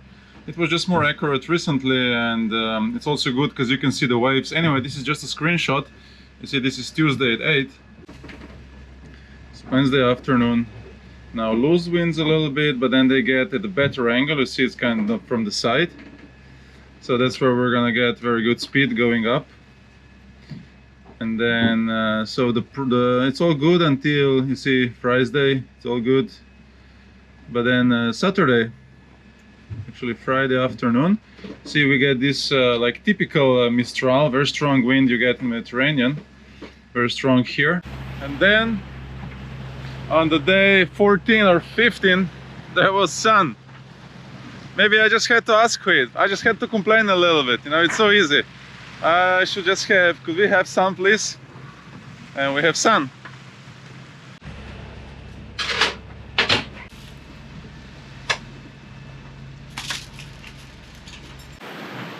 We have a new toy up there. We're now turned off the engines. We're doing around 5 knots. It's basically the same speed as we were doing with the engines earlier. We have 50 knots of true wind speed, 9 apparent, going straight downwind.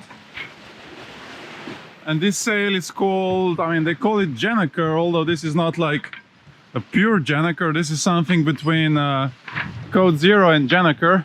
The material is quite light, and I just love this sail.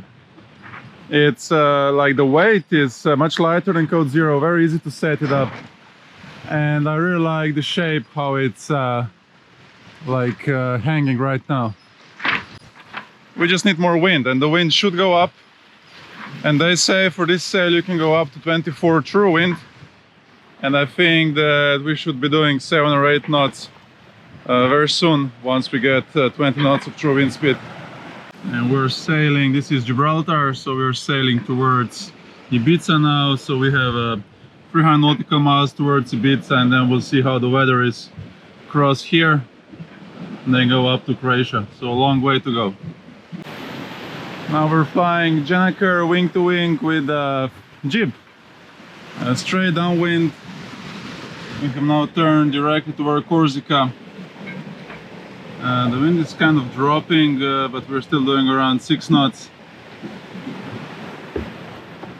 And this seems like a very stable setting right now, although there's a little bit of wind, of waves. It's pretty good. And this is what you want to do across an ocean. You want to have a packed main and just have front sails like this, and this is the way to go.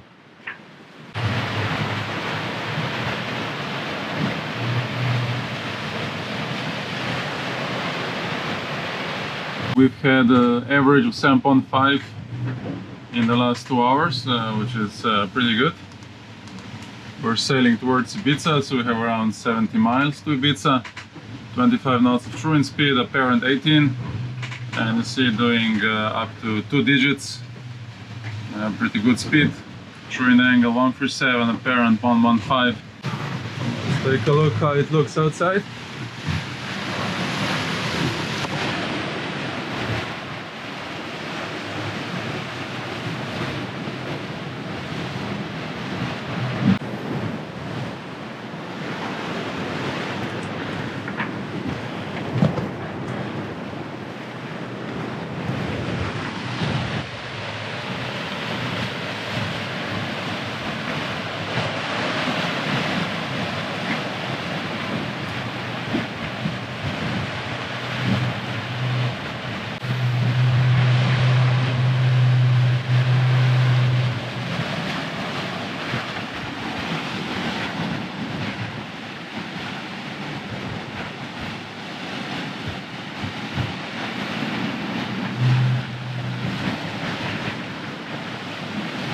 We're in Ibiza again, 2 months too early. We borrowed this huge plank so we can go off the boat. And we're stuck here for another 4 or 5 days. because it's super windy. Like, this is sheltered, and I just washed the boat and you can see all the dirt is coming because it's really windy.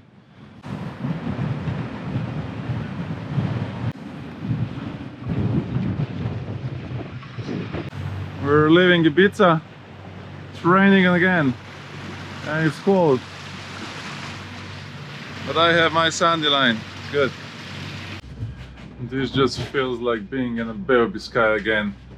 It's raining again, and we have waves coming from here because it's like we call it Dead Sea as well. And then we have these new waves coming from here, and we're on our way towards Sardinia. We'll pick up the weather forecast here and then hopefully reach Palermo in one go. This just feels like being in the Bay of Biscay again. It's raining again, and we have waves coming from here because it's like we call it Dead Sea as well. And then we have these new waves coming from here, and we're on our way towards Sardinia. We'll pick up the weather forecast here and then hopefully reach Palermo in one go. We have a furling Janakar up and one engine just slightly 1600 RPM, slowly going towards Palermo. Today we have a salad, sausages. It's homemade food with potatoes. Is it good? Okay. Oh, that's a good sign. And then after 3 weeks and 2 days we have sun. Life is getting better. We are still very close to Sundream, Lagoon 46.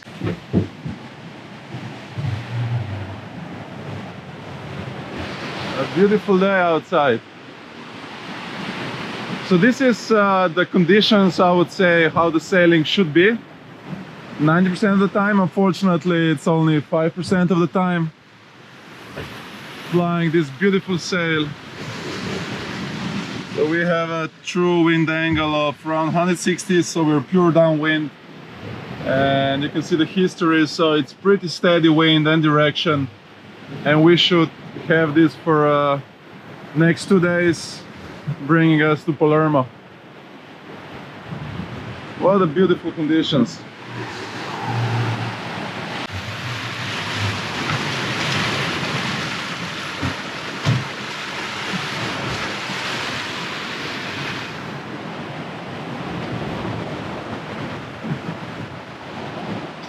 And these are the days, you know, days like this is when you start, you know, dreaming about sailing around the world.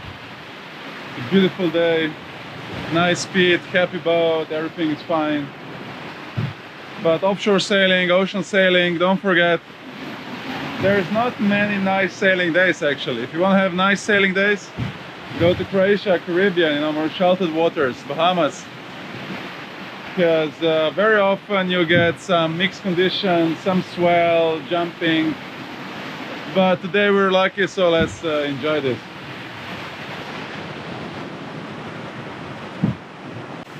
This hat means the weather got way better what we had. It's like we came from winter to summer Mediterranean. Still have to wear a little bit of clothes, but it's really nice here. So right now, this position here, as I've been complaining a lot about the view and blah blah blah. Actually, right now it's kind of nice being here. You know, there's not too much wind because we're going with, we have around 12 knots of apparent wind speed. It is a little bit noisy. When you're sitting back here, you can hear the waves much more. But again, it's kind of relaxing. Up on the fly bridge, it's much more quieter. And the roof, you know, now wouldn't be so fun because I like the sun right now. We're getting close to Sicily, which means Italy. And because we're getting close to Italy, we are making a pizza, of course. In Italy, you make pizza. And we have an Italian flag on the mast. So it's all Italian. Buongiorno a tutti. Up there, Italian flag. What a beautiful day. 25 knots, downwind, sailing. Lipari Islands 20 miles in front of us. Down there we have Sicily. We pass Palermo during the night.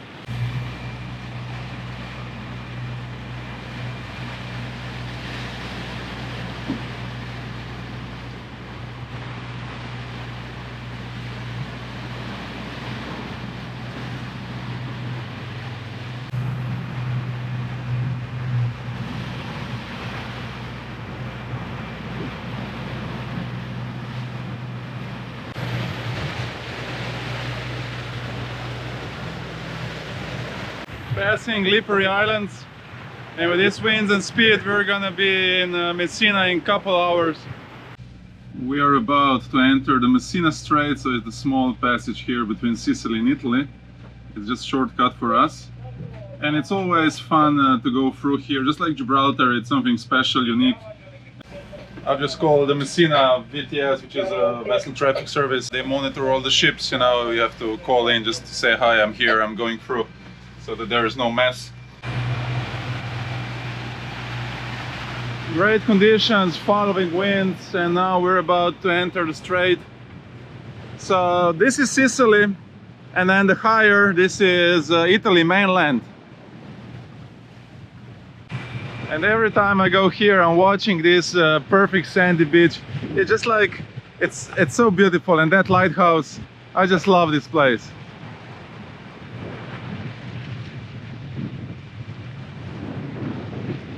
We docked in Marina del Nettuno in the Messina. It's a very small marina here, very friendly, very helpful. We can do immigration here. It's very exposed to the, you see, this is a big port, so whenever the big ship passes, we start flying up and down. So not the most comfortable place. You don't want to stay here for the winter, but you know, just for a while it's okay. Well, the boat definitely looks very nice, sporty. There's no complaints about this design. We are leaving now Messina. We checked out from Schengen here because we were going to Croatia, which is not Schengen yet. And very, very nice officials. So the police officer who came was super friendly, speaks English. So that was a really good experience here. We're now trying to using as little fuel as possible because we're not stopping until Croatia. So we're just using one engine, a very low RPM, and helping with the sail right now.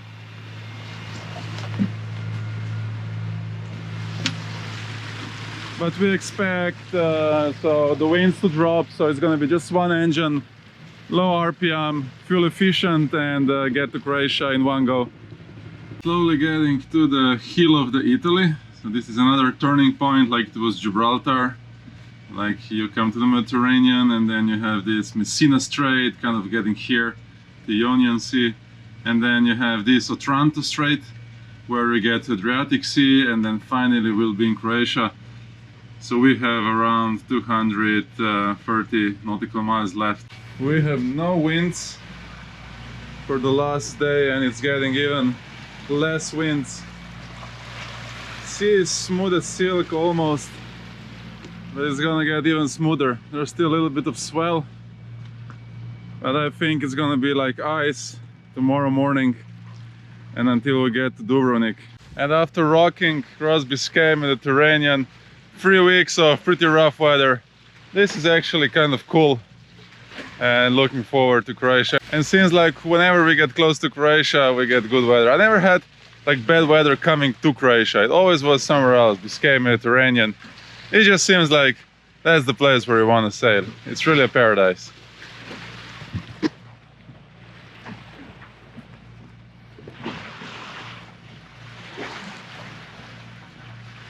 So now we can call this the real Mediterranean, because also the weather feels kind of. It's the second time we're actually eating outside. We have opened these curtains. So yeah, we're definitely getting close to Mediterranean, and having lasagna with this is all Mediterranean food, definitely.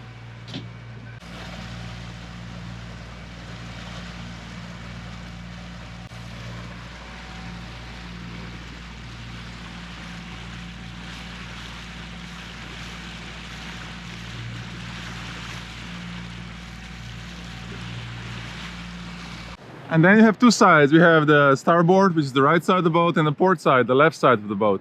So on this side, on starboard, you would put the flag of the country where you're sailing. So basically you are saying, I know I'm Croatia, I'm gonna respect the law, and I have respect for the country. Now these small flags can have some different meanings. It's additional flags, and it should be you know, put under, because the highest is the most important right now, Croatia. And then the Q flag saying we have to do customs. So on the port side, left side, you can put almost any flag. It's usually for nationality of the crew or the club, or you know, whatever your company, you know, you can, it's much more flexible on this side, but you shouldn't put this here. This is only for the country you're sailing in, and this is showing the respect as a visitor. So we have done 2,500 nautical miles. Average speed when sailing was 6 knots, 420 hours of sailing time. And now we're getting to Croatia, Dubrovnik. This is where the Croatia starts, actually starts here, but this is the first big town. And here we are, we have 17 miles left. We're gonna do customs here in Gruž. And the dolphins are here. I've just said dolphins would be a cherry on the pine. Oh wow, look at this. What a beautiful day arriving to Dubrovnik, Croatia. Sea is smooth as silk. And this is what you get in summer. You get these calm nights, calm mornings, then the day wind picks up. And then as the sun goes down, the wind stops, and you have like peaceful evenings. It's just magic. It's beautiful here. This is the end of this trip. Thank you for watching. You can subscribe and you'll be notified about the new videos. See you next time.